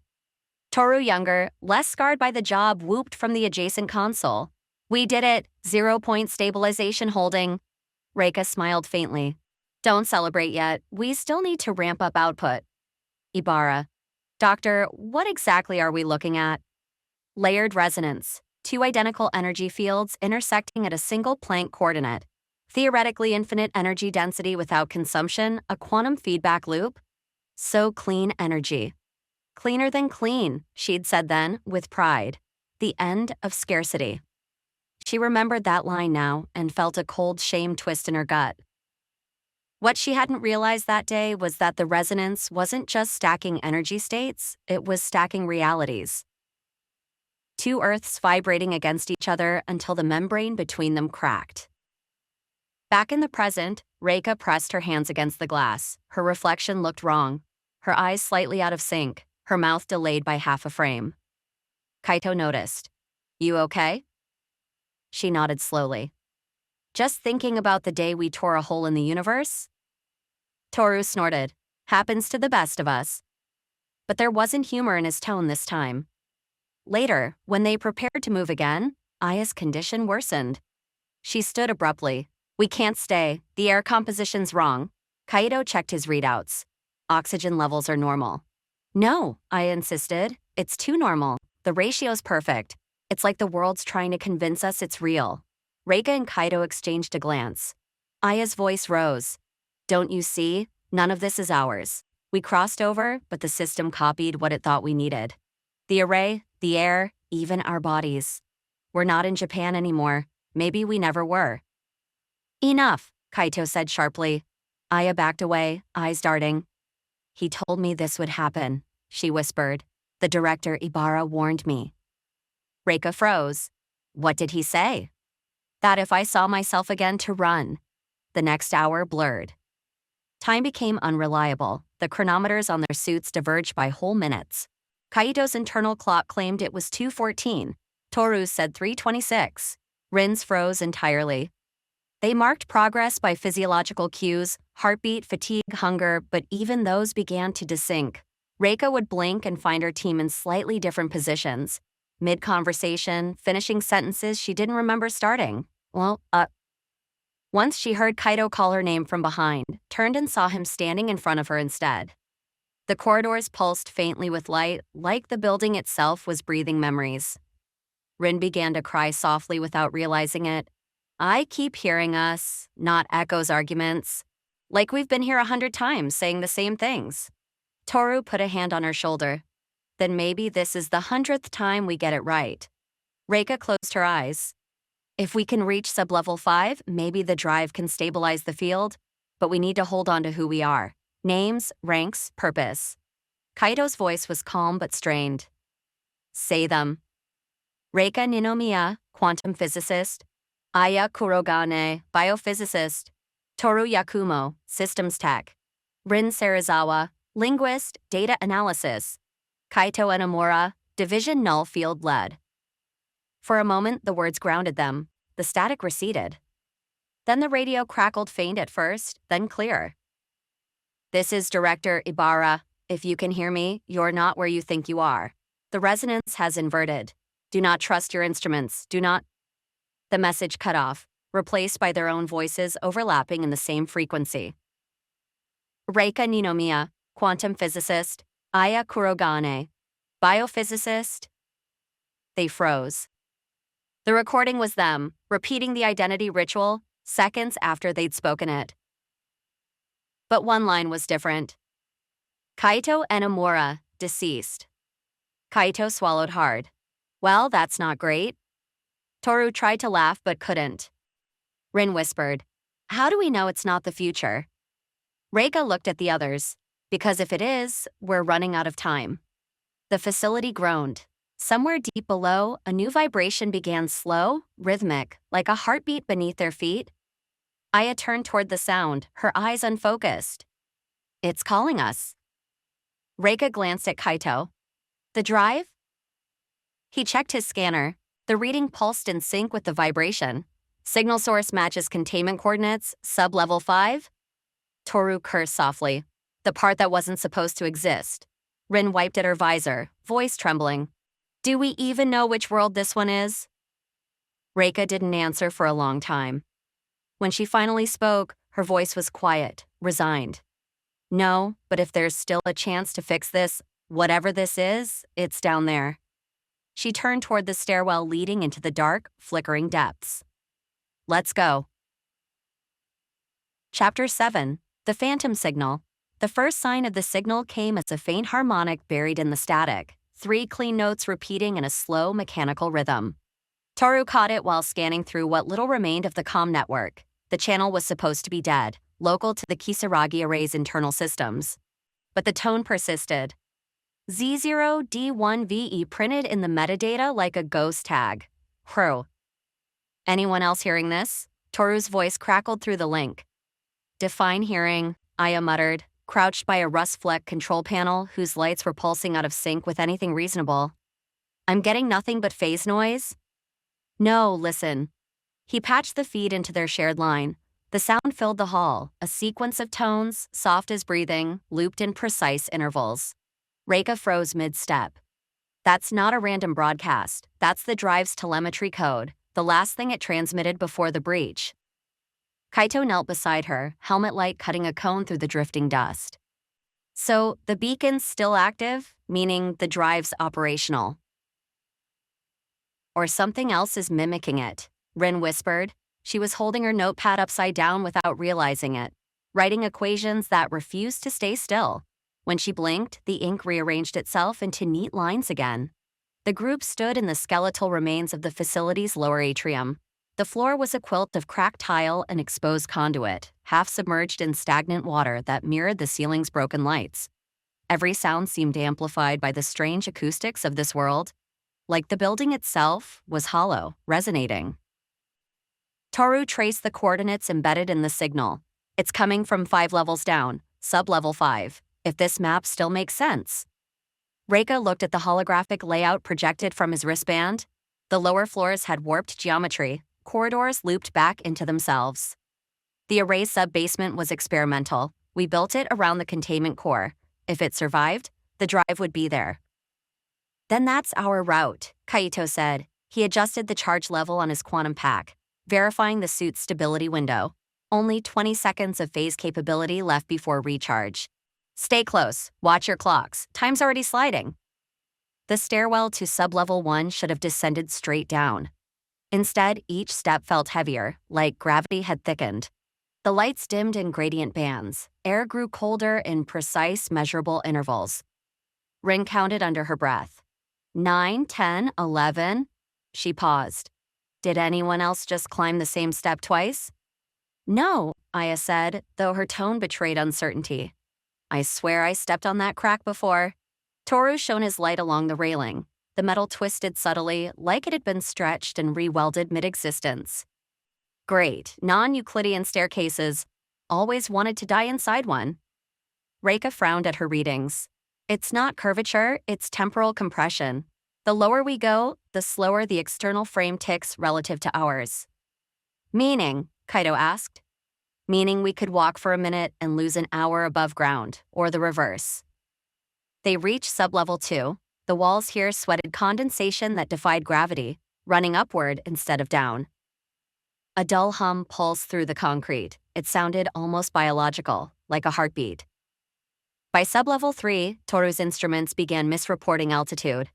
His depth gauge claimed they were descending and ascending simultaneously. Okay, this is nuts, he said, smacking the display. Either the building's folding or time just took up origami. Aya brushed her hand against the wall. The concrete rippled slightly beneath her glove, as though liquid. Matter coherence is breaking down. The rift's influence is stronger here. Reika nodded grimly. We're inside the resonance field. Every atom's choosing which universe to belong to. Kaito kept the group moving. His soldiers' instincts screamed to get the mission done before their suits or minds dissolved into noise. Signal strength? Rising, Toru said. About 200 meters below us, give or take however many meters reality feels like being today. They passed a maintenance junction where the stairwell widened into a landing. The railings had fused into the wall, forming grotesque metal vines. A sign hung askew, authorized personnel only. The letters shimmered, alternating between English and Japanese.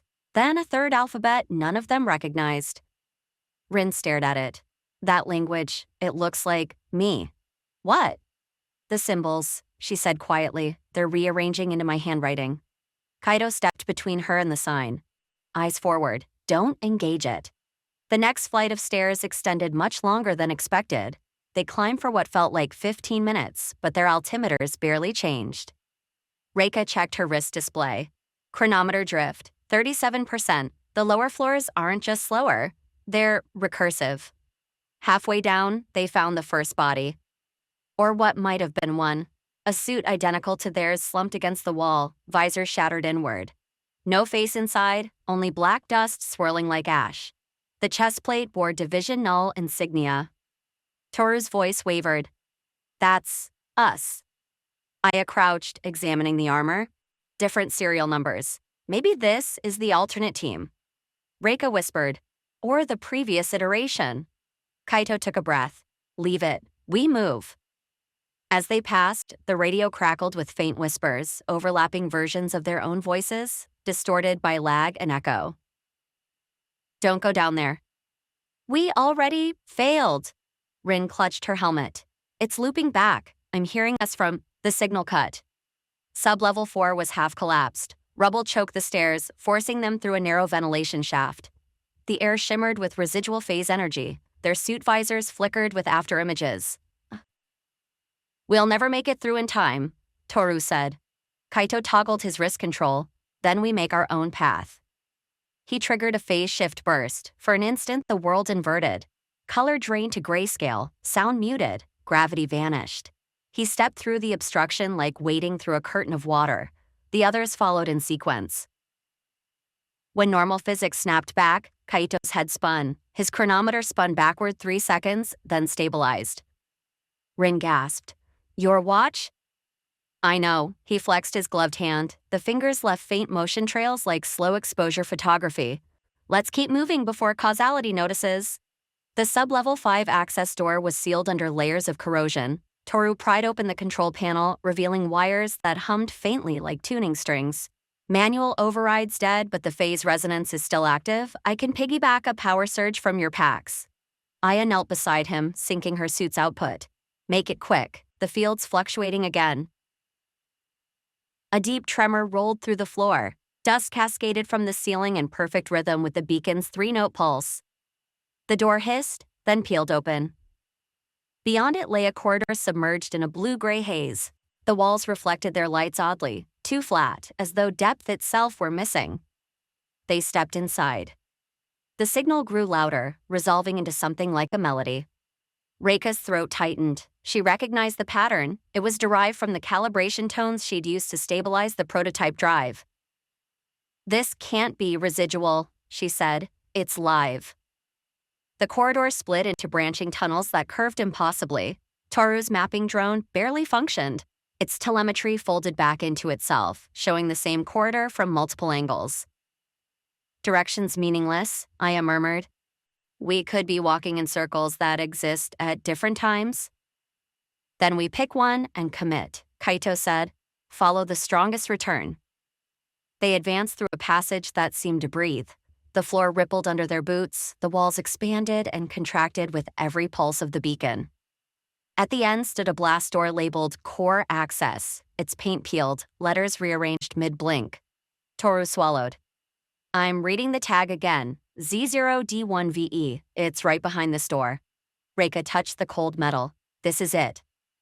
They forced the door open. The chamber beyond was enormous, half in ruin, half pristine, like two versions of the same room phasing over each other. Machinery flickered between rust and shine. A catwalk hung in midair, fragmented into stuttering segments. And in the center, suspended above a cracked containment sphere, pulsed a faint orb of light, the beacon.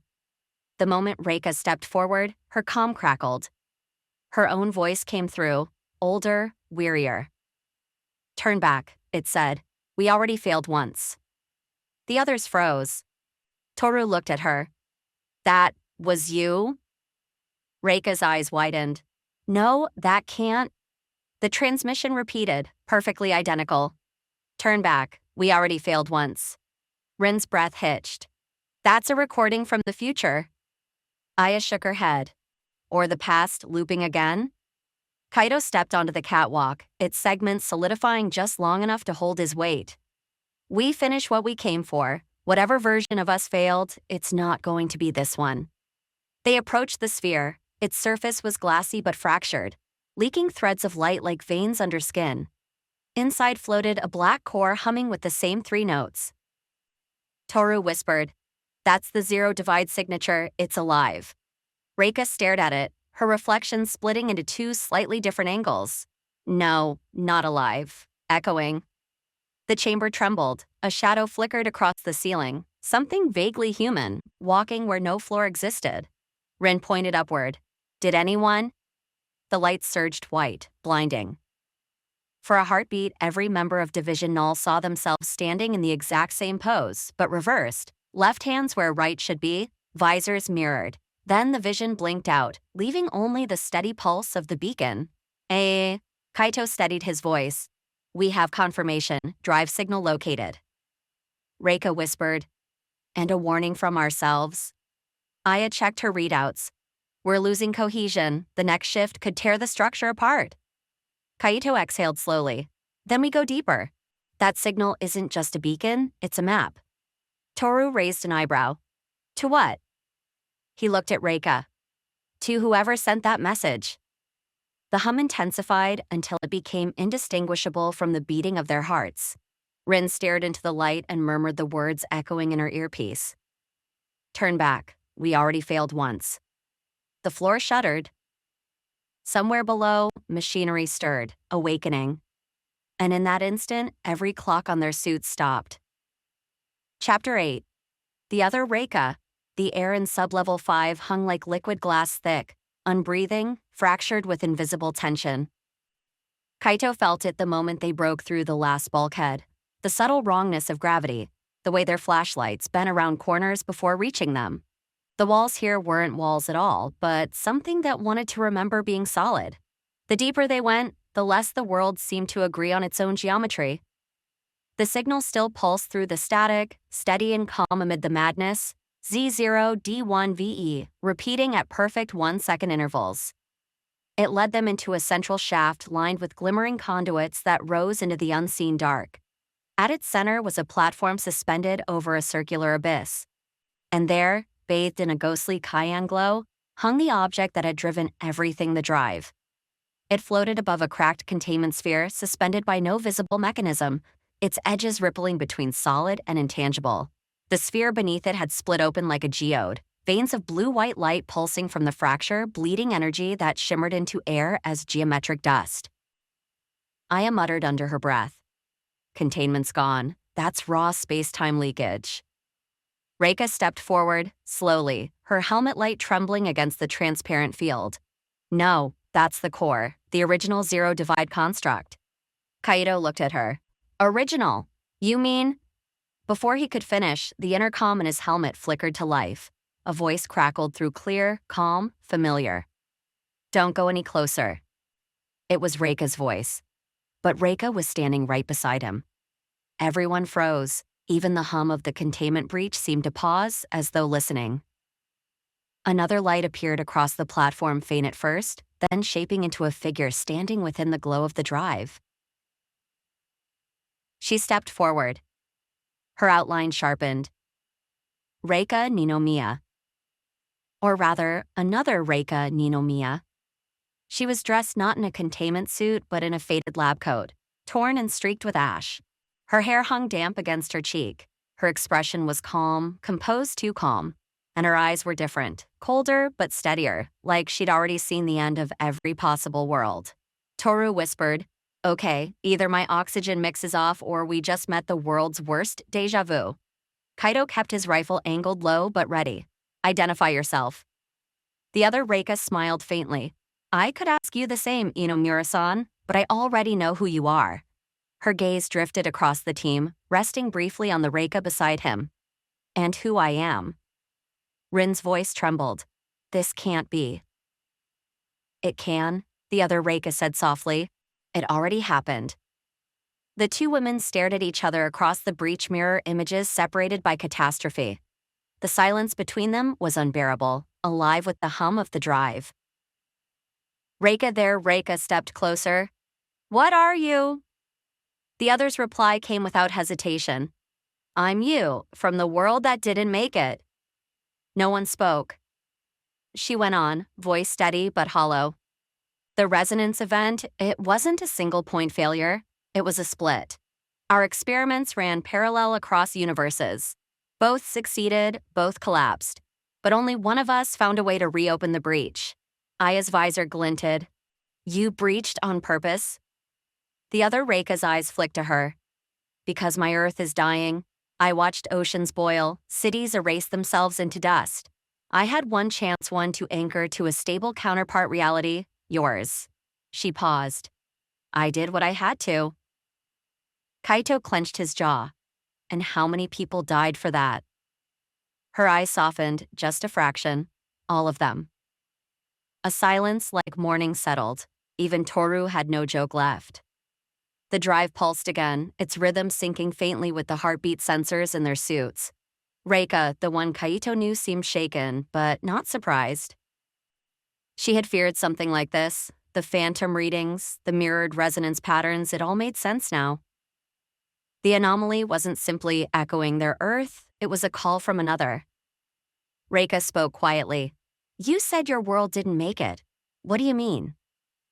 The other Reika looked up toward the lightless ceiling. The laws began to decay.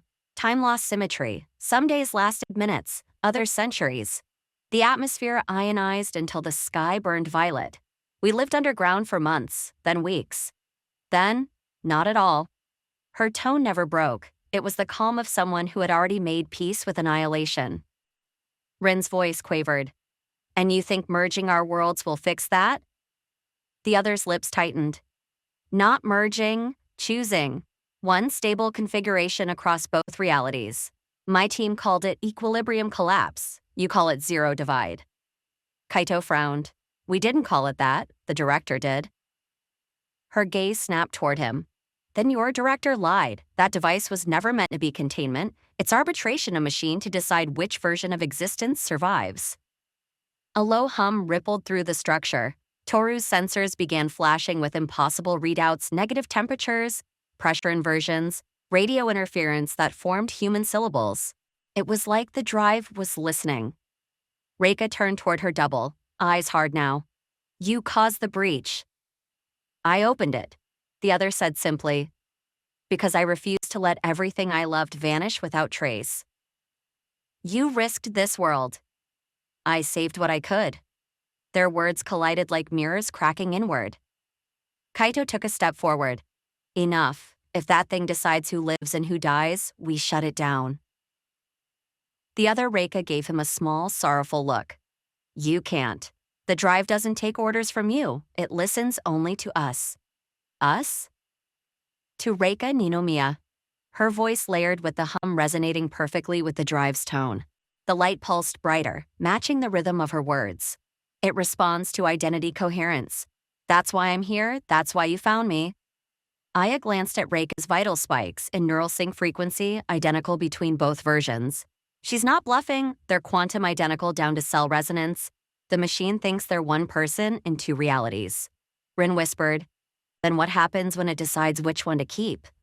The other Reika stepped closer, now only a few meters away. The glow illuminated the difference between them, her scars, her exhaustion, the subtle distortion in the way light touched her. She looked older, though only by months or by what months could do in a ruined world. Reika didn't flinch. You said your world is dying. That doesn't give you the right to take ours. The other smiled faintly. Do you really believe in ours? You've been doubting since the first breach. You felt it, didn't you, the dissonance?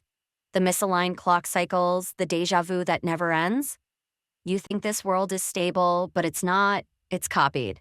Reika shook her head. No, I built this. I know what's real. Then prove it. The drive flashed, and for a fraction of a second, the lab around them flickered into another form. A mirror of itself. Collapsed, scorched, filled with ash. Skeletons of machinery hung from the ceiling like ribs. The image lasted an instant, but everyone saw it. The other Reika's voice echoed through both realities. Every second you hesitate, our universes converge further. The drive will choose stability, and neither of us gets to argue with entropy. Kaito felt the ground tremble. Instruments warped into unreadable static. Aya shouted over the interference. We're getting phase bleed. Temporal syncs at 98%. Back out, Kaito barked. Now! But Reika didn't move. She stood inches from her double, eyes wide, expression unreadable. For a moment, Kaito thought she would reach out, touch her reflection, merge, dissolve into the hum of the machine. But she whispered instead, voice cracking, What did you lose? The other's composure faltered. My daughter. A silence hit the room harder than any shockwave. Even the drive's pulse seemed to hesitate. Reika blinked. You had a child? I did. Her voice shook just once. She was 5 when the first resonance wave hit. I held her while she dissolved into light. The others looked away. Aya bit her lip. Rin's eyes filled. Toru stared at his boots. Reika stepped closer, her tone soft. That's why you opened the breach.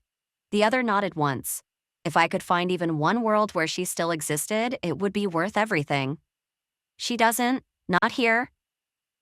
The other Reika smiled faintly. Then I'll make this one remember her. The drive screamed a sound without air, like pressure collapsing inward. Gravity flipped, dragging them toward the sphere. Kaito grabbed Reika and anchored them against a railing as metal groaned around them. Aya and Toru scrambled to stabilize the field emitters, but the instruments were melting, flickering between versions of themselves. The other Reika hovered within the glow now, her outline breaking apart into shards of light and shadow. You can't stop it anymore, she said, her voice echoing through static and memories. The drive will decide soon. And when it does, one of us will wake up. Kaito shouted, "Reika, we have to go." But Reika didn't move. She stared at her other self, not with fear, but sorrow. "If what you're saying is true," she whispered, "then it means we both failed." The other's eyes glistened. "Yes, but maybe one failure can cancel another." A pulse erupted blinding white. Kaito dragged Reika backward as reality itself folded inward. For an instant, he saw both worlds overlaying. One alive, one ash.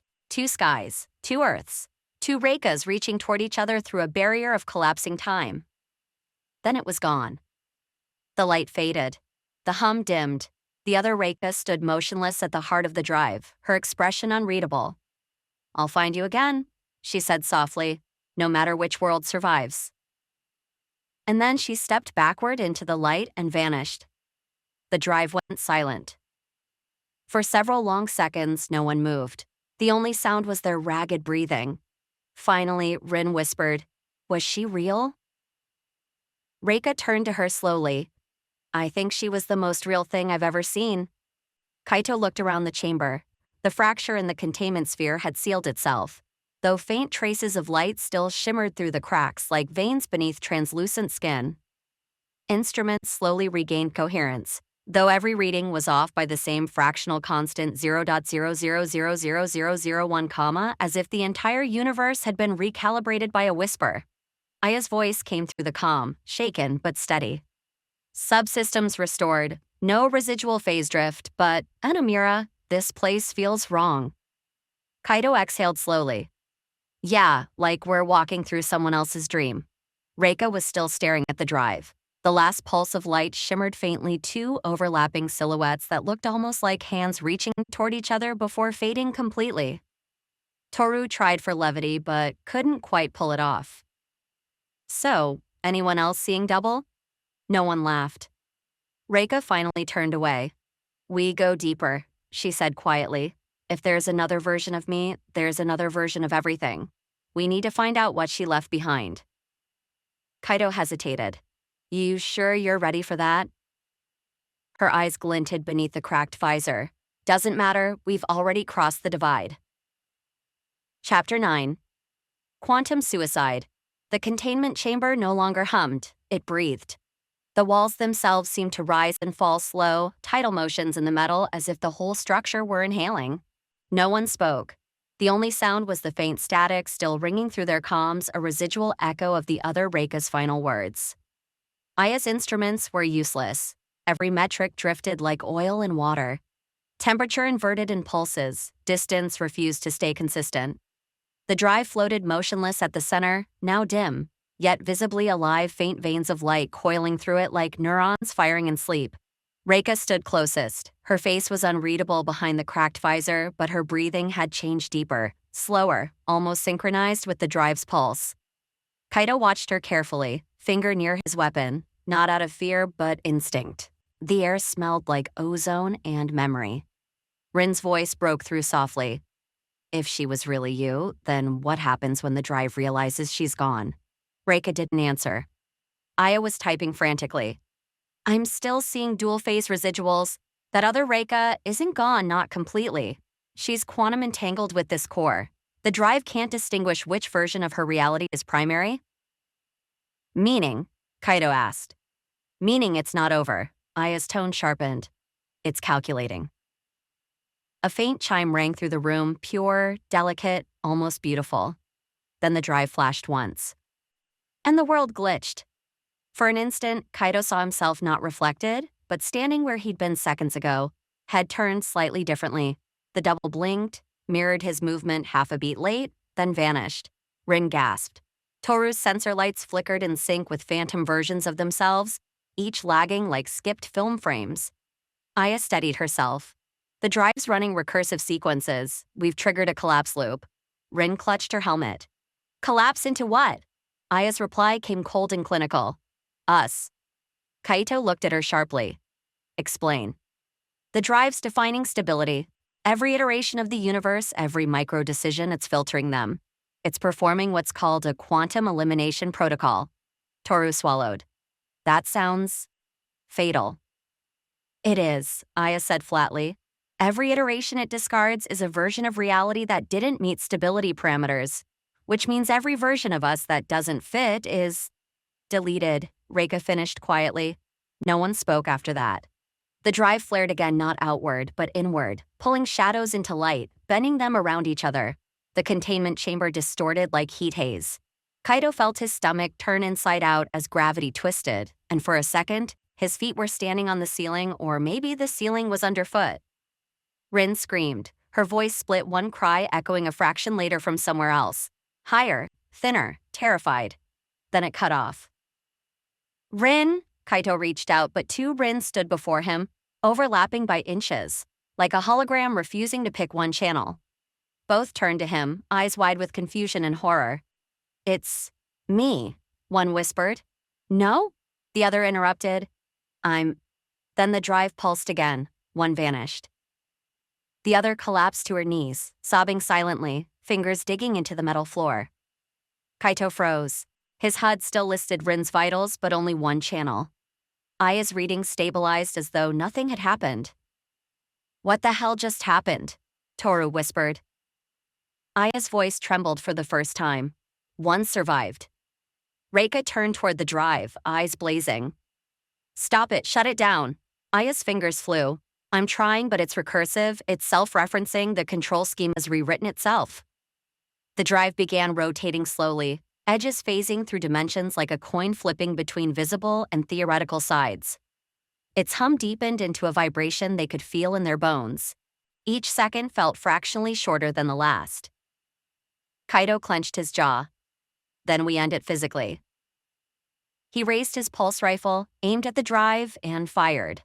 The shot hit center mass and bent around it, curving into a spiral of light before reassembling into the same bullet lodged in the wall behind him. The universe refused his violence. The drive whispered, though none of them could tell if it was sound or thought. Iteration recognized, proceeding to minimize entropy. Rin backed against the wall. It's talking. Aya muttered, no, it's observing. Then the lights died. Darkness swallowed everything except the drive's glow, a single sun at the center of their new artificial gravity well. The hum resolved into overlapping voices, thousands of them, each their own, but slightly off. Kaito heard himself saying things he never said. Heard Reika whispering words from a future she hadn't lived yet. Aya looked at Reika, realization dawning. It's pulling from every possible version of us every time we've run the sequence. You mean this isn't the first time? Toru said, voice breaking. Aya's face hardened. No, the other Reika said. We already failed once. She wasn't speaking metaphorically. Reika's breath caught. We're inside a loop. Kaito grabbed her shoulder. Then we break it. There's always a way. But the floor rippled like a mirage. He looked down his boot, sinking half an inch into something fluid. Not liquid, not solid probability. He forced his weight backward, but his reflection in the floor didn't move with him. That reflection smiled. Then it reached out. Reika reacted first, slamming the emergency pulse beacon. A wave of interference spread across the chamber, freezing the reflection halfway. It cracked like glass under pressure, fragments fluttering upward and dissolving into static. Aya's voice came through the noise. Phase drift exceeded limit. We've broken local causality. The lab's folding. Folding how? Toru demanded. The answer came when the stairwell door opened, and they saw the stairwell descending infinitely, curving into itself. They were looking down at their own team entering the chamber again. It wasn't an illusion. It was recursion. The lower copy mirrored their every movement, delayed by seconds. Then another appeared below it, and another, layer after layer of themselves, stacked through collapsing space-time. Rin whispered, Are those us, or they're versions of us? Aya said. The drive's producing echoes as it trims probabilities. Each activation duplicates us momentarily before one version survives. It's a recursive culling process. Toru's voice cracked. So every time we move, think, breathe, some version of us dies. Aya finished. Reika stepped forward, face pale but resolute. Then we stopped moving. Kaito blinked. You can't be serious. If it's reacting to variation, she said, then we give it none. Total stasis. No interference. For a moment, no one argued. The silence stretched until the air itself seemed to hold its breath. But then Rin shuddered. It's too late. They turned. Her shadow was moving ahead of her milliseconds faster. It reached the wall before she did, touching it like it knew what came next. Her voice broke. I can hear myself whispering, but I haven't said anything yet. The drive pulsed again, brighter, hungrier. Kaito tried to pull her back, but his hand passed through her arm, not entirely, but enough to leave a trail of residual motion, like dragging through fog. Rin's voice fractured into two tones. Tell Reika, don't make it choose. Then her image stuttered, doubled, and collapsed. She was gone. Her comm went silent. Aya slammed her console. No signal, not even decay. It's like she was overwritten. Toru whispered, How many of us are left? No one answered. The drive whispered again, in the other Reika's voice this time. Elimination achieves purity, survival requires death. Reika stepped toward it, tears forming behind the fractured visor. Stop using her voice. The drive flared in response, or maybe in defiance. A human outline flickered within the light, shifting between both Reika's faces.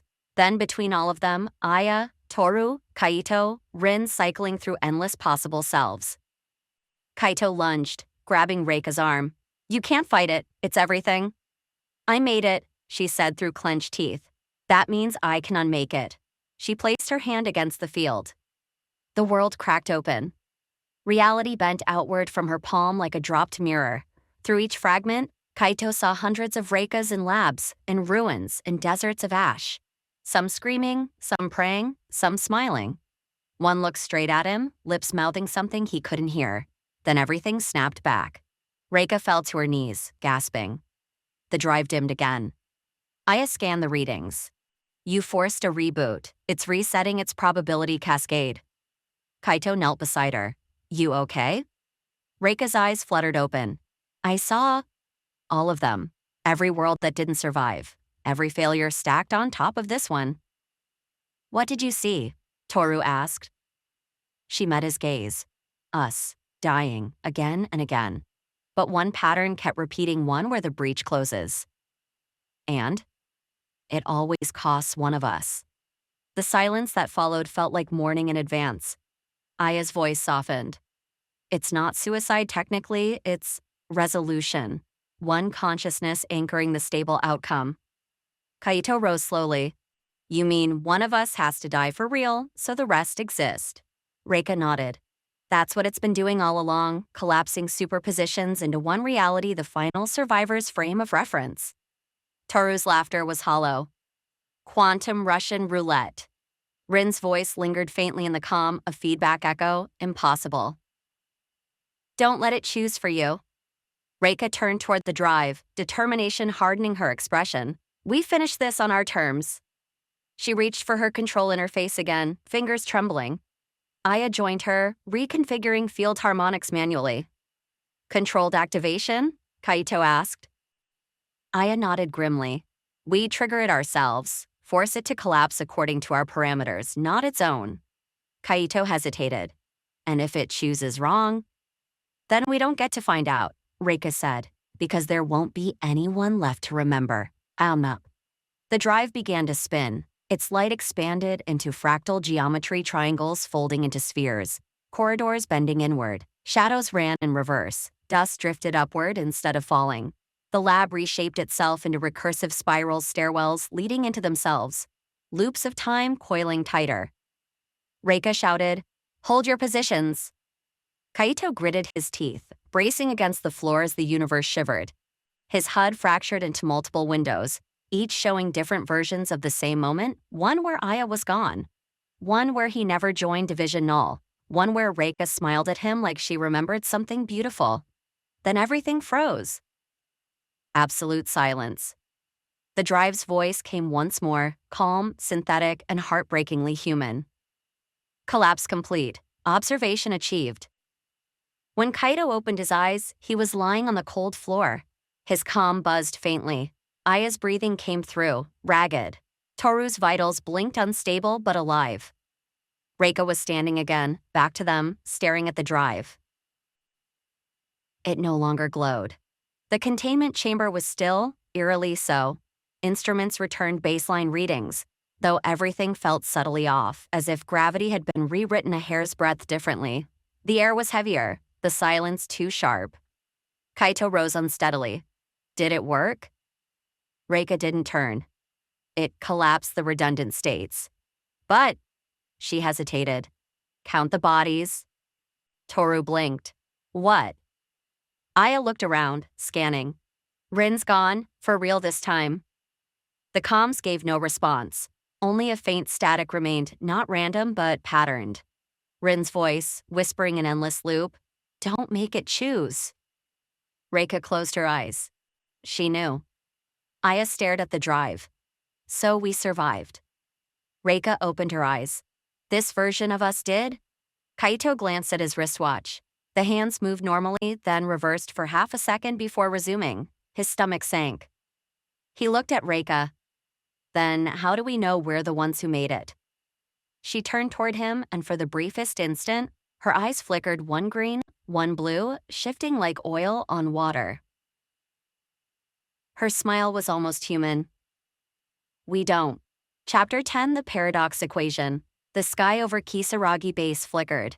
It wasn't lightning, it was something stranger, quieter, and impossibly deliberate. Every few seconds, the color of the clouds inverted.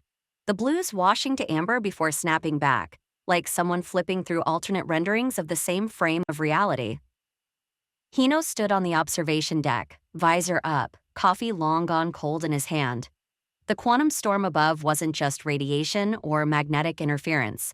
The oscillation pattern matched the frequency of the rift itself, which meant if his calculations were right, the rift was no longer contained to the test site. It was growing. He watched as a drone launched from the far end of the runway, ascending into the fractured light. It shimmered, pixelated for half a second, and vanished. No explosion, no debris, just gone. Another one lost, murmured Kuroda behind him. Her voice was rougher now, thinner, like too many nights without sleep. That's the third today. Hino turned, his expression unreadable. No, that's the fourth. You forgot the one at dawn. It disappeared before we even got telemetry. She exhaled slowly, leaning against the rail. You think the rift's merging with the upper atmosphere? I think the upper atmosphere might already be gone, he said, staring at the horizon. And what we're seeing is what's left of it. Down below, Reika sat cross-legged in the lab, staring at two holoscreens. Both showed her own biometric readings: heart rate, EEG, neural resonance side by side. One was hers. The other belonged to the Reika from the second Kisaragi, the one they'd brought back through the rift 2 days ago. Except neither of them could prove which one was original. Reika ran a hand through her tangled hair. The lab was silent except for the hum of the stabilizer cores and the soft clicking of her stylus as she marked discrepancies. They were minor, tiny phase shifts in neural frequency, differences in how the brain registered time, but they mattered. She had already tried to sync both EEGs to the same clock. They drifted apart again within seconds, one heartbeat always lagging behind the other, as if their pulses existed in slightly offset realities. That lag, she realized, wasn't error, it was evidence. The Reika she'd rescued might not be from a parallel Earth at all. She might be from an earlier one, a previous iteration of this same reality, looped back through the rift. And if that was true, then there weren't two worlds colliding. There was one, repeatedly collapsing and overwriting itself. A quiet chime cut through her thoughts. Hino's voice followed over the comm. Reika, conference room 3, we're ready to start. She stared at her reflection on the darkened display. The version of herself that looked back wasn't entirely in sync. The lips in the reflection moved just a fraction late. She turned off the monitor and left the lab. The team gathered in the war room, though it barely resembled one anymore. The walls flickered like low-resolution textures. Papers floated inches above the table where gravity seemed to falter. At the center, the holographic projection of the zero divide drive spun slowly, its core pulsing in rhythmic intervals. Hino tapped the console. The drive is destabilizing faster than predicted. We've got maybe 72 hours before the resonance collapse hits critical. Ishida folded his arms. That's if your math is still valid in this reality? It is, Hino shot back. The constants are decaying, but the ratios are intact. For now. Reika stood by the display, studying the rotating structure.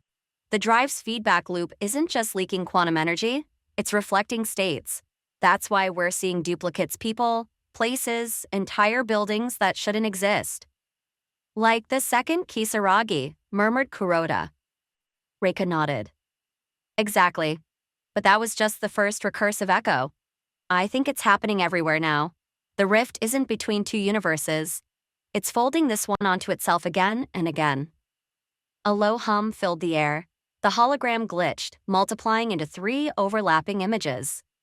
So, said Ishida, leaning forward, we're not dealing with a multiverse, we're stuck in a time recursion? Not exactly, said Hino. It's more like a self-similar collapse. Think of it as the universe trying to reconcile contradictory data. Kuroda frowned. You mean like it's trying to solve an equation with no possible solution? Right, said Reika, and that's why it keeps rewriting. Each iteration is an attempt to fix the error. Ishida gave a humorless chuckle. And we're the error.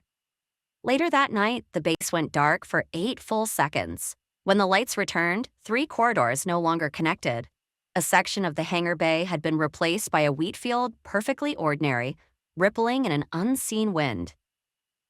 Hino led the inspection team through it, their suit lights cutting across the soft golden stalks. The wheat swayed gently, though there was no breeze. This wasn't here before, muttered Ishida. No, said Hino, but it was somewhere, maybe in another iteration. Maybe a memory. At the far end, the field faded abruptly into concrete like a simulation clipping through itself. Kuroda crouched and picked a stalk. It dissolved into static in her hand. They stood in silence. Somewhere above, the sky shimmered again, momentarily showing stars that didn't belong to their hemisphere. In the briefing room, Reika sat in front of a blank holoboard. Equations filled the air around her, written in looping strands of white-blue light. Each formula represented one part of the collapse model. Every time she thought she'd solve for stability, the numbers contradicted themselves. Then she noticed a subtle pattern repeating through every failed model, a small irrational constant embedded deep in the core equations. She isolated it, magnified it, and stared. It wasn't random, it was intentional. The constant wasn't a product of error, it was a signature. Her heart skipped. Someone had written it into the original parameters of the zero divide drive. Not as a bug, but as a command. The variable spelled out in simplified notation, R0, 0, divide, a forced singularity. She sat back, realization dawning. The drive wasn't meant to stabilize the rift. It was built to reset it. Kuroda found her an hour later still staring at the display. You've been in here too long, Kuroda said softly. You should rest. Reika shook her head. No, you need to see this. She pointed to the floating symbols. This isn't a physics equation anymore. It's a recursion command. Someone coded a reset into the device of full-scale spatial overwrite. Kuroda blinked. You're saying it's designed to erase the universe? Erase and replace, said Reika. Every time the rift collapses, it reboots reality. It explains everything, the duplicates, the memory gaps, even the second Kisaragi. We're inside one of those resets right now. Kuroda stepped back, trying to process. Then what happens when it resets again? Reika looked up at her, her expression hollow. We won't know, because we'll already be gone. The next morning, Hino convened the team again. His voice was steady, but there was a tremor beneath the words. Reika's analysis matches the anomaly in our chronometric data. The timestamps on our logs reset every 4 hours. We're living inside recursive time loops, short ones, maybe days long, repeating endlessly. Ishida rubbed his temple. So none of this is actually happening? We're ghosts in a feedback loop? No, said Reika quietly. We're happening. We just keep happening again. Silence. Hino looked at the holographic drive again, its glow pulsed like a slow heartbeat. If the drive is rewriting everything, he said, then maybe we can interrupt the recursion. Reika frowned. How? By solving the paradox equation. He brought up a new display, a lattice of interlocking geometric planes. The equation defines when a system tries to cancel itself out, like dividing 0 by 0. But if we can balance it, if we can find the point where self-reference stabilizes, then the system might hold, finished Kuroda. Exactly, said Hino. We'd need to add information, not remove it. The universe isn't breaking because it's overloaded. It's breaking because it's missing context. Reika tilted her head. Context? Conscious observation, said Hino. Someone watching the collapse from outside the recursion, a constant. You're talking about a quantum anchor, said Ishida. Yeah, Hino said. And the only one that can exist across resets is something entangled with the rift itself. Reika went pale. You mean me? Hours later, she sat alone in the dim containment lab, staring at the stasis capsule that held the other Reika, the one from the second Kisaragi. Her reflection shimmered across the capsule's glass. The duplicate's eyes were closed, face serene, as if asleep. Reika placed a hand against the glass. If one of us is the constant, she whispered, then one of us has to end. Her reflection blinked, but she hadn't. Her pulse quickened. Then the reflection smiled faintly, though her real lips hadn't moved. Reika stumbled back as the reflection raised its hand against the glass from the inside. The lights flickered, and the capsule dissolved into static, not shattering, but unrendering, pixel by pixel. The other Reika was gone. But her reflection remained.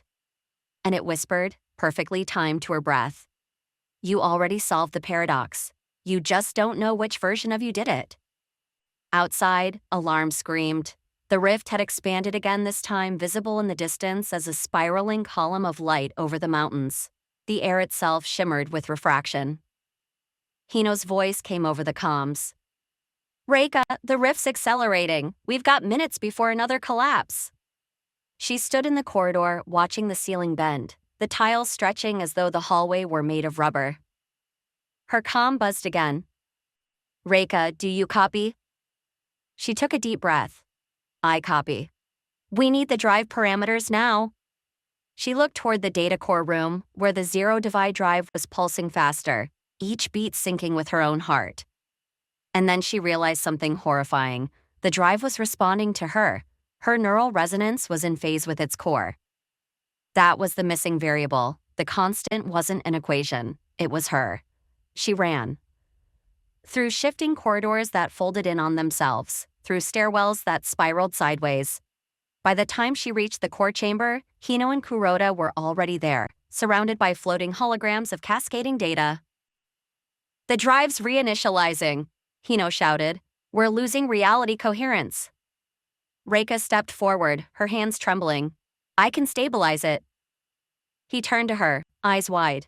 How? I'm entangled with it. My signal's locked to the recursion constant. If I interface directly, I can stop the next reset. Kuroda shook her head. That'll kill you. Reika smiled faintly. Maybe, or maybe it already did. Without waiting for permission, she placed her palm on the drive's containment field. It hissed, rippled, then parted around her hand like water. Energy surged up her arm, the room blurred. Her thoughts fragmented flashes of 1,000 iterations, herself in different labs, different timelines, all making the same choice. One version screamed, another prayed, another simply smiled. All of them converged on a single point, a collapsing infinity condensed into one moment. And in that moment, Reika understood. The paradox equation wasn't meant to be solved, it was meant to become. The only stable universe was one that accepted its own contradiction. She whispered into the blinding light, Zero divide. The rift responded, a brilliant, silent pulse that washed over the mountains, erasing the flickering sky, the glitching structures, even the sound itself. Everything went white. Then nothing. When the world returned, it was quiet. Hino awoke on the observation deck, the air still, the clouds unbroken. The flickering was gone. Kuroda was beside him, her visor cracked but alive. He sat up slowly, wincing. Reika? No response. The console beside him blinked once, then a line of text appeared. R constant. And beneath it, a faint signature, not code, but handwriting, traced in digital ink. See you next iteration. Chapter 11. Collapse. The storm began without warning. A tremor rippled through the mountain, deep and resonant, the kind that bypasses the ears and goes straight to the bones. The Kisaragi array, once a proud testament to human precision, convulsed like a living thing. Alarms screamed in languages no one had programmed them to know. Monitors flashed impossible symbols. Outside, the sky was no longer sky. It was a fractured dome of shifting planes, half sunset and half abyss. The rift, once a contained spiral of blue light above the valley, now spanned the horizon like a vertical ocean. It pulsed in slow, uneven breaths, exhaling distortion waves that rippled across Japan's eastern ridge. Dr. Reika Ninomiya braced herself against a console as the floor lurched sideways. The lab's reinforced walls warped inward, flickering between solid steel and translucent data. Her HUD lit with warning glyphs. Gravity inversion detected. Temporal drift 12.8s. Through the intercom, Kaito's voice broke through static. Reika, we've lost Corridor C. It's looping back into itself. Doors lead to the same room. Then bypass it, she shouted over the noise. Follow the auxiliary line to the drive core. Copy that. I've got Toru and Aya with me. Rin's gone dark, no signal. Reika swallowed hard. Her quantum suit stabilizers pulsed against her spine, compensating for the gravity shifts. She could feel the drive's pulse even from here, a low, harmonic thrumming in the marrow of her bones. This wasn't a rift anymore. It was a wound that refused to close. In the West Wing, Aya Kurogane fought her way through a corridor that refused to agree on its own geometry. The walls slid like tectonic plates, fusing and separating at random intervals. Her visor map glitched, showing 10 overlapping versions of the same hallway. She ignored it. She'd learned not to trust the display or her own eyes. Toru jogged ahead, a coil of superconductive cable over his shoulder. You know, he said, half grinning. This is exactly how my last date went. Aya didn't even glance at him. If your dates end with spatial collapse, I can see why you're single. He chuckled, trying to mask the tremor in his voice. You wound me, Kurogane-san. A sudden flash erupted from the ceiling, a rip of white-blue energy that split the air like torn fabric. A piece of ceiling tore free, suspended mid-fall. Then, impossibly, it reversed direction and reattached itself. Toru blinked. Okay, that's new. Aya's scanners flared red. Quantum shear, don't move. But before she could finish, the floor twisted under her feet. A gravity pocket formed a localized well that bent light and sound. Aya screamed as her body jerked downward. The ground stretched like liquid. She triggered her phase shift reflex, the suit's emergency override that could slip her momentarily out of phase with reality. For a fraction of a second, she was weightless, free. Then she was gone.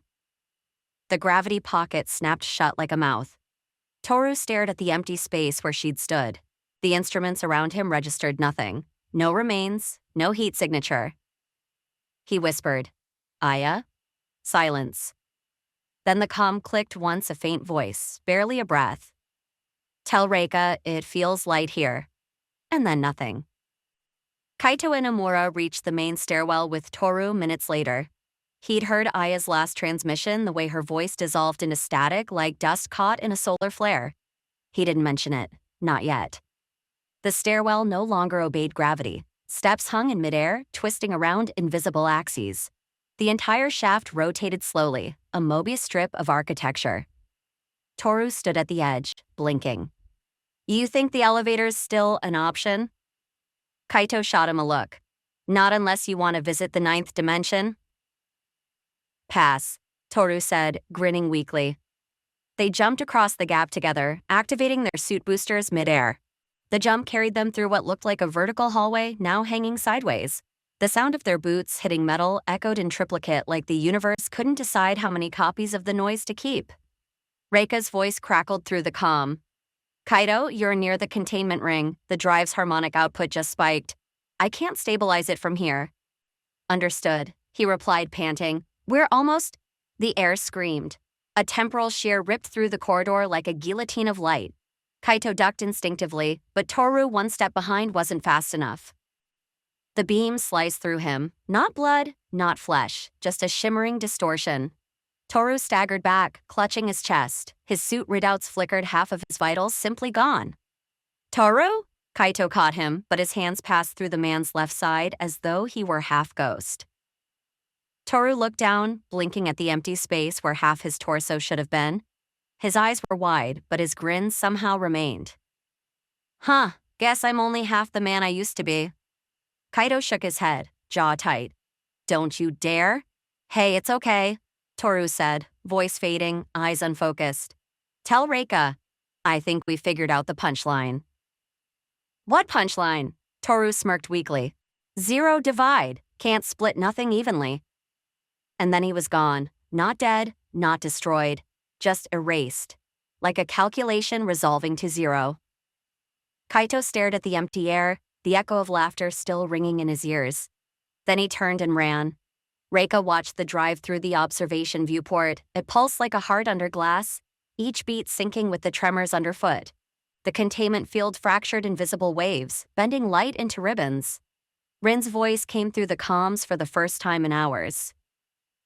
Reika, I found something. The rift's geometry is folding inward, but it's not random. It's recursive, like it's trying to solve itself. Reika frowned. Solve what?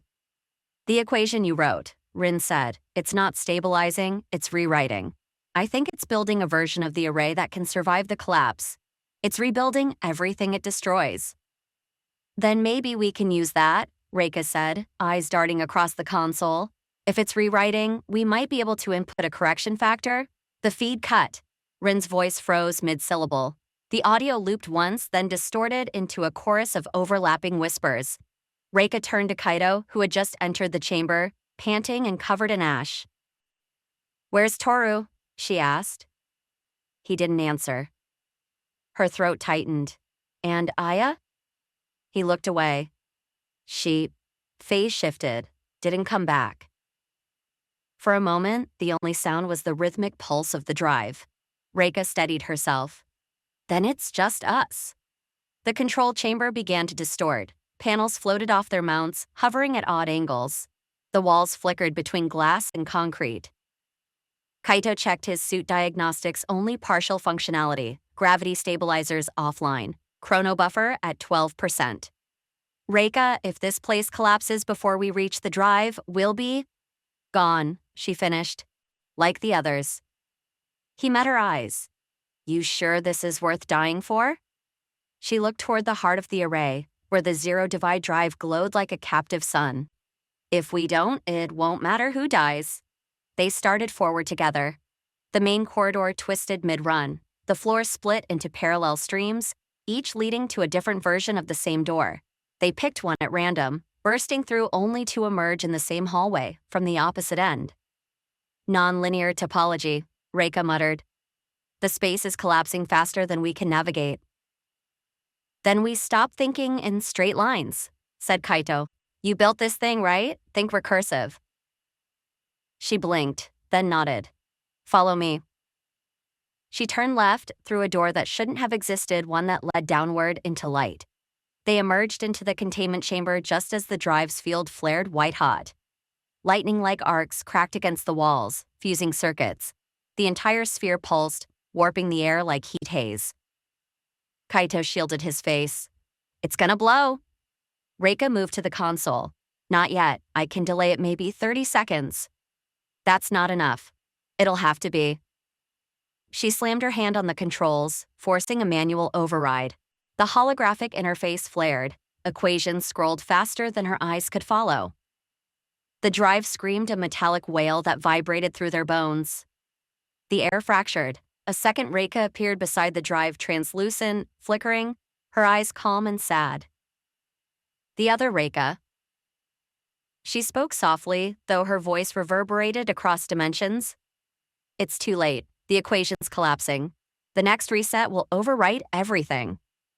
Reika turned toward her double. Then help me fix it. You can't fix a paradox, the other said gently. You can only resolve it. The two women locked eyes, mirror images separated by iteration. Kaito looked between them, realizing what she meant. Resolve it? Means? One of us must end, said the other Reika. The floor shuddered violently. The containment field split in two, light spilling through like fluid. Reika reached toward her counterpart, trembling. Then not yet, not here. The other smiled faintly. Then in the next one. She stepped backward into the light and vanished. The chamber imploded. A wave of quantum distortion tore through the array, shredding the structure into fractal shards. Kaito grabbed Reika, pulling her toward the emergency lift, but the door no longer led anywhere. The walls folded in like origami, converging into a single bright point. Reika's voice was steady, even as reality buckled. This is it, the final collapse. Kaito's HUD blurred. His vitals flickered, then froze. Then what do we do? She looked up at the drive, glowing brighter than the sun. We go through. They ran together, through the storm of light and noise, as the world folded inward layer after layer, iteration after iteration, the entire facility collapsing into a single quantum thread. As they reached the drive's core, time fractured, the sound stretched, slowed, reversed. Kaito's hand brushed hers, and for a heartbeat they were both suspended in the paradox. The rift howled, and everything fell away. When consciousness returned, there was no sky, no ground, just a luminous void humming with static. Kaito floated beside her, his suit barely holding coherence. He exhaled, voice weak but steady. Guess. We made it. Reika turned toward him, eyes glowing faintly in the light. Not yet, not until it stops rewriting. She looked ahead to the heart of the void, where the drive pulsed, waiting. She whispered, next iteration, and stepped into the light. Chapter 12. Zero Divide. The Kisaragi array was coming apart. The air shimmered with fractal lightning, folding in on itself, rearranging geometry faster than human eyes could follow. Gravity oscillated like a heartbeat gone arrhythmic. Sound had lost meaning. Alarms were chorusing in reverse time, a mechanical wailing that seemed to echo before it began. Reika ran through the corridor that no longer stayed still. Walls breathed, doors rearranged. Her pulse roared inside her helmet. Every step was a negotiation with physics, sometimes forward, sometimes not. Kaito, she called into the comm. Her voice broke into digital shards. Control bay? Static answered, then a voice half a second late. On my way, Kaito said. East conduit collapsed. I'll cut through the containment wing. Containment wing, the one that no longer existed in a stable sense? She caught a glimpse of Toru's beacon flickering on her HUD, then gone. Aya's was already gray. Rin's signal had vanished minutes ago, dissolved like mist. Reika didn't have time to grieve. Not yet. The array's reactor chamber pulsed like a heart trying to restart itself. The quantum rift, the shimmering wound they had opened between realities, filled the center of the hall, spreading filaments of blue-white energy that tore holes in space. Every pulse destabilized the chamber's walls, folding them inward and outward like origami built from thunder. She climbed the catwalk. A tremor rippled through the facility, a soundless quake that moved sideways. The metal beneath her boots liquefied for an instant, then resolidified. Through the haze, a figure emerged, Kaito, armor blackened, visor cracked. One of his gloves was missing, the exposed skin glittering faintly where quantum particles had grazed him. Status? He shouted over the distortion. Rift expanding exponentially, Reika said. Containment down. We've got maybe 3 minutes before... The ceiling ruptured with a sound like the world's lungs collapsing. Blue light poured in, swallowing the rafters. Before that, she finished quietly, they ran. The control platform was a mess of flickering holograms and floating shards of broken interface glass. In the center, the Zero Divide drive the machine built to collapse the quantum bridge glowed like an inverted star, pulsing slower now, deeper. Reika brought up the last readable panel. The diagnostics scrolled in languages that no longer belonged to mathematics. She felt the translation disintegrating in her mind. Kaito steadied her shoulder. Tell me you can stop it. She tried to speak, but her voice broke. Stopping it might be the problem. The drive wasn't just a weapon or stabilizer anymore. It had become the fulcrum of 2 overlapping worlds. Both Reikis's realities were pressing against each other, synchronized by the drive's harmonic field. The only way to end the collapse was to force a decision. One world had to define the other. Kaito's voice came through the comm again, softened. What does it need? A mind, she said. An anchor. The equation can't close without a conscious observer to resolve the paradox. One consciousness to say this is real. He understood instantly. Then I stay. Reika turned to him. No, you don't. You said it yourself. The system needs a fixed point. I'm already halfway unstitched from reality. My body, he gestured to the fading shimmer crawling up his arm, won't last long either way. No, she said again, and it came out fierce, raw. You don't get to make that choice for me. He smiled faintly, even through the blood drying at his jawline. Always the control freak. A low hum filled the chamber. Light shifted, and behind them, another shape stepped through the distortion. It was her. The other Reika, the one from the rift. The ghost that wasn't a ghost at all. She looked calmer than Reika remembered, the same face, but with eyes that reflected too much light, like the surface of Mercury. Her suit was scorched and patched with data scars that rippled when she moved. You can't do this again, the other Reika said quietly. You already tried to anchor the first collapse. That's why we exist. Reika froze. You remember? I remember everything. The first merge failed because I didn't let go, because I thought I could fix both sides. Kaito looked between them, utterly still. There are two of you. Which one do I shoot if this goes wrong? Neither smiled. The drive pulsed again, a deep gravitational tone that pressed against their lungs. Other Reika stepped closer. You built this to stabilize the multiversal interference, but the equation never cared about balance. It's binary, one world or the other, 0 or 1. Zero divide, Reika whispered. The name had never meant power, it meant erasure. Kaito moved toward the console. If the system needs an anchor, I can... The other Reika stopped him. It needs a Reika, the origin consciousness. Your phase shifted too far. Reika stared at her counterpart. So it's between us. It always was. The world convulsed, alarms blared backward, time skipping like a damaged record. The drive began to overheat, the air shimmering with impossible refractions. Reika felt the weight of both realities grinding against each other inside her skull. Memories from the other side bled through images of a team that never made it out. A Kaito who died in her arms, a Toru who left her a joke scrawled in blood across a console. She trembled. I don't want to choose. The other Reika touched her arm. Then don't. Merge. For a moment, the idea felt like sacrilege and salvation. You'll die, Kaito said. Maybe, Reika said softly. But at least the world won't have to split around me anymore. Other Reika's gaze was steady, almost tender. We define reality together or not at all. They turned to the console. The drive's core shimmered, reaching critical threshold. Energy poured upward like a column of frozen lightning. Reika removed her glove.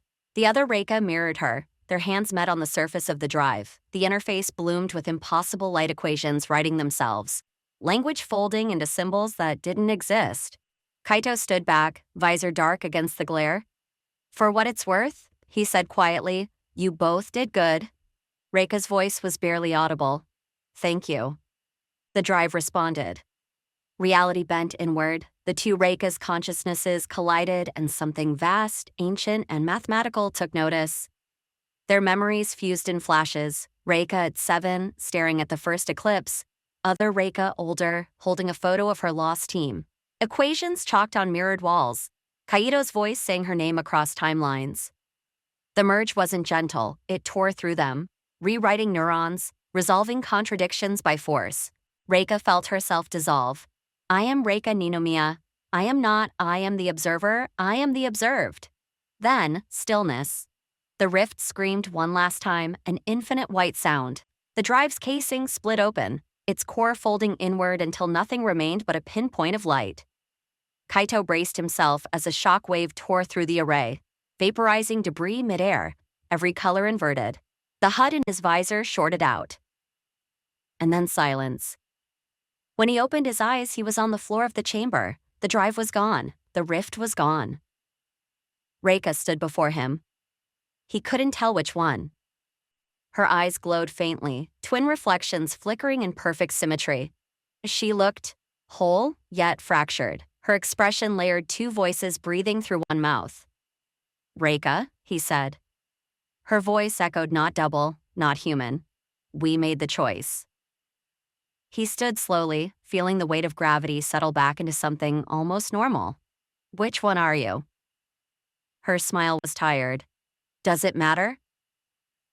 She turned toward the viewing platform, where the reinforced window showed Mount Fuji through the atmospheric distortion. The storm clouds were clearing. The air outside shimmered with rising dawn. Kaito took a step closer. "The drive? It worked?" She nodded. "Both worlds converged. The interference is gone." He waited. "And the cost?" Her gaze drifted to the floor, where faint outlines like shadows of people who were never there flickered and faded. Toru, Aya, Rin. Reika's breath trembled. Observed, then unobserved. He didn't press further. The array groaned, settling into silence. Panels that once screamed data now hummed softly. The world felt almost still again. "Reika," Kaito said, "you need medical, we don't know what," she interrupted softly. "Kaito, do you remember the first equation I wrote on the array wall?" He blinked. "You mean the one about collapse states?" She shook her head. "No, the one that ended with a question mark." It took him a second. "Reality equals..." "What we decided is," she finished. He exhaled slowly. Outside, the horizon split open with light. The dawn felt wrongly perfect, too still, too quiet. Somewhere far off, a signal beacon blinked with new letters. Project Shiro Divide. Reika stared, her merged reflection trembling faintly on the glass. For a moment, it lagged a half-second behind her movement. She reached out to touch it. The reflection smiled before she did. Kaito didn't see it. He was staring at the sunrise.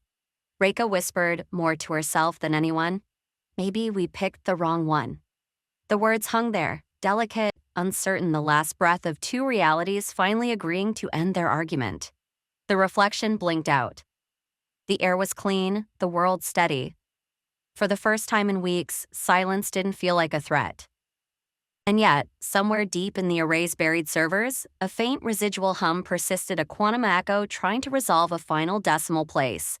It failed. So, zero divide. Chapter 13, The Static Clears, Light. That was the first thing Reika felt, not the blinding flash of annihilation she expected, but the soft golden warmth of morning light filtering through glass. Her body ached as if she'd been asleep for decades. The hum of electronics murmured faintly around her, steady, linear, real. She opened her eyes. The ceiling above her was smooth concrete, painted the pale gray of laboratory uniformity. Fluorescent strips buzzed quietly. The smell of ozone was gone. In its place, coffee, antiseptic, the faint metallic tang of equipment that had recently cooled. She lay on a cot in the infirmary of the Kisaragi array. No alarms, no rift, no distortion. Just the gentle hum of a world behaving itself. She sat up slowly. Her reflection flickered in the monitoring glass for an instant, a heartbeat out of sync, then stabilized. She exhaled. Maybe it was her vision. Maybe not. The door hissed open. Kaito stepped in, wearing the same black field uniform she remembered, but clean, pressed. His left arm, the one half erased by temporal shear, was whole again, wrapped in a standard-issue compression sleeve. He looked impossibly alive. "You're awake," he said. His voice was low, steady. "You've been out for 2 days." "2," she repeated, tasting the number like it might disintegrate. He smiled faintly. "You look like you fought a god." She tried to return the smile, but her throat was dry. "Maybe I did." Kaito handed her a thermos. Warm tea, earthy, ordinary. She sipped and felt the weight of normalcy settle in her chest like something both alien and welcome. "What happened?" she asked finally. He sat across from her, elbows on knees. The array stabilized 28 hours after the drive activated, structural integrity's holding. The rift signatures are gone. Global interference dropped to baseline. "Any anomalies?" He hesitated. "Minor residual static. Atmospheric readings show a fractional harmonic, but it's fading." Reika's gaze drifted to the wall monitor. The readout was stable, neat, contained, just numbers. No spiking variables, no paradox loops. It should have felt like victory. But there was a hollowness to it, like music missing its last note. "Where's Director Ibarra?" she asked. Kaito's eyes flicked to the floor. "He's here, debriefing with the cabinet liaison. He said he'll want your statement once you're stable." Reika nodded absently. "And the others?" A pause. The hum of the lights filled the space between them. Kaito's voice softened. "They didn't make it." Her throat tightened. She had known the answer before she asked. She closed her eyes, and for a moment, the silence in the room became unbearable. In that silence, she thought she heard Toru's laugh, Aya's clipped sarcasm, Rin's hesitant voice asking if meaning still existed when language collapsed. Ghosts echoing through clean air. "I saw them," she said finally. Kaito looked up. "In the rift?" She nodded. For a moment, before the merge, they looked peaceful. He didn't respond. Some truths were better unspoken, left to rest between equations that no longer applied. After a while, she stood. The ground felt solid beneath her boots, a strange luxury. Her muscles trembled, not from weakness, but from disbelief. "Can we go outside?" she asked. Kaito smiled faintly. "I thought you'd never ask." The morning air bit with alpine chill. They stepped onto the balcony overlooking the crater valley where the Kisaragi array nestled among low ridges. Snow dusted the pines, glittering in the pale sun. Mount Fuji loomed distant and immaculate, a white crown rising into the blue. For the first time in weeks, it was quiet.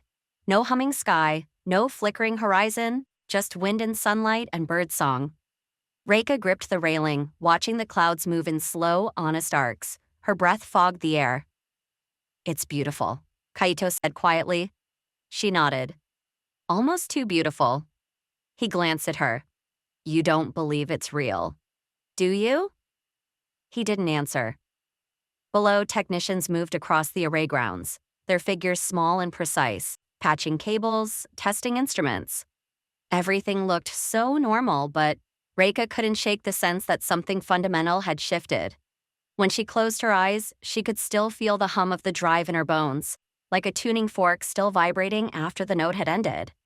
They walked the perimeter. The facility signage gleamed freshly printed, clean English and kana across polished metal. Reika slowed when she saw one in particular. It read, "Project Shiro Divide." She froze. Kaito followed her gaze. "Something wrong?" Her heart stuttered. It wasn't called that. "What do you mean?" She traced the letters with her gloved fingers, each curve precise, too real. "The project was Zero Divide. I named it myself." He frowned. "You're sure? All the documentation says Shiro Divide. That's what it's always been?" She turned to him sharply. "No, that's not." The word died. His expression was calm, utterly sincere. No recognition of the fracture. Reika's pulse quickened. Maybe it was just fatigue, or maybe the merge hadn't been perfect. Two realities, slightly out of tune, forced to harmonize, but harmony didn't mean identity. There were always leftover notes. "Reika," Kaito said gently, "let it go. We made it. That's enough." She looked up at the mountain again. The clouds above Fuji shimmered faintly, as if light were refracting through invisible glass. Then it was gone. She exhaled slowly. "Yeah, enough." By noon, she was back in the command chamber. It looked different, or maybe she did. The once chaotic room was pristine, every console polished, every light behaving.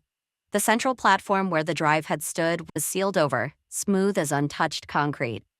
Reika moved closer. The surface was faintly warm. "Don't touch it," said a voice behind her. Director Ibarra stood by the door, immaculate as ever in his gray suit, clipboard in hand. He looked tired, but not broken. "I wasn't planning to," she said. He approached slowly, his eyes scanning her as though measuring what remained human. "You remember the activation?" "Some of it." "What do you recall?" She hesitated. "Two versions of me. One chose to merge. One didn't survive the choice." Ibarra's pen stopped. "And which one are you?" Reika looked at him, and for an instant she saw the reflection in his glasses lag half a second behind. Both, she said softly. He didn't flinch. Then you did it. We did something. He closed the file. The committee's labeling the incident as a successful containment, no public disclosure. Of course. He studied her for a long moment.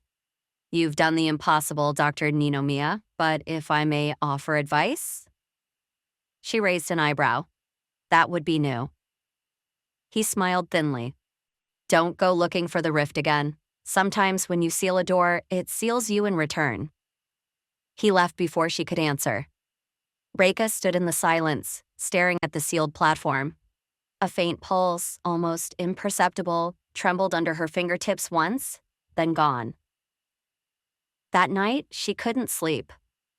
The erased dormitory lights dimmed to a soft amber glow.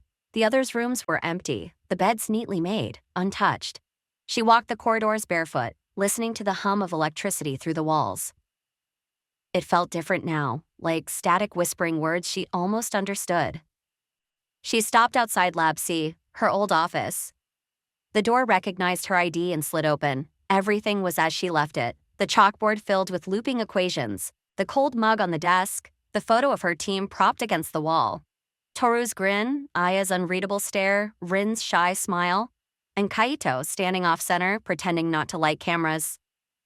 She touched the photo frame. For an instant, her reflection in the glass didn't move. Still here, she whispered. The reflection smiled a beat later. Reika froze.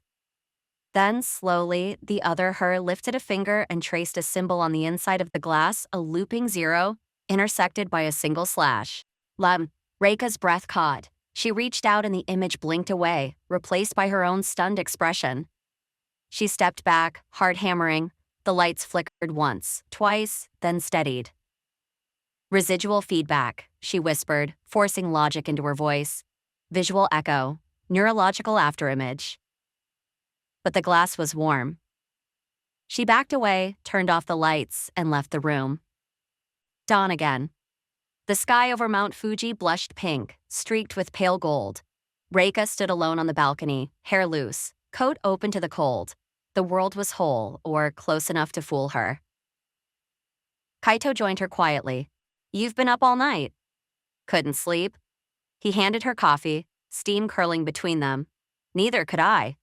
They stood together in silence, watching the light climb the mountain's shoulder. Do you ever think, she said after a long pause, that maybe we didn't fix anything? That we just shifted the frame? Kaito sipped his coffee. Maybe. But as long as it holds, that's what matters. She smiled faintly. You sound like me. Don't insult me. She laughed, softly, the first true laugh in days. Wind swept through the pines, scattering snow from their branches. The sound was almost like applause. Reika turned to the horizon. The sunlight caught the glass of the array's main tower, and for just a fraction of a second, she saw her reflection staring back from inside the glare. It blinked. A perfect half-second too late. Her smile faltered. Kaito didn't notice. He was watching the clouds move. Reika looked down at her hand. Her fingers trembled as if uncertain where they belonged. She closed them into a fist. The world feels real enough, she said softly. And for now. She let the words drift away on the wind. Her reflection smiled again, perfectly delayed. That will have to do. The mountain held its silence. The snow continued to fall slow, deliberate, beautiful. And somewhere, deep beneath the concrete of the Kisaragi array, a dormant sensor blinked once, twice, as if trying to remember which universe it belonged to what. Then it went dark. Thanks for listening. Stay cozy, and I'll see you in the next story.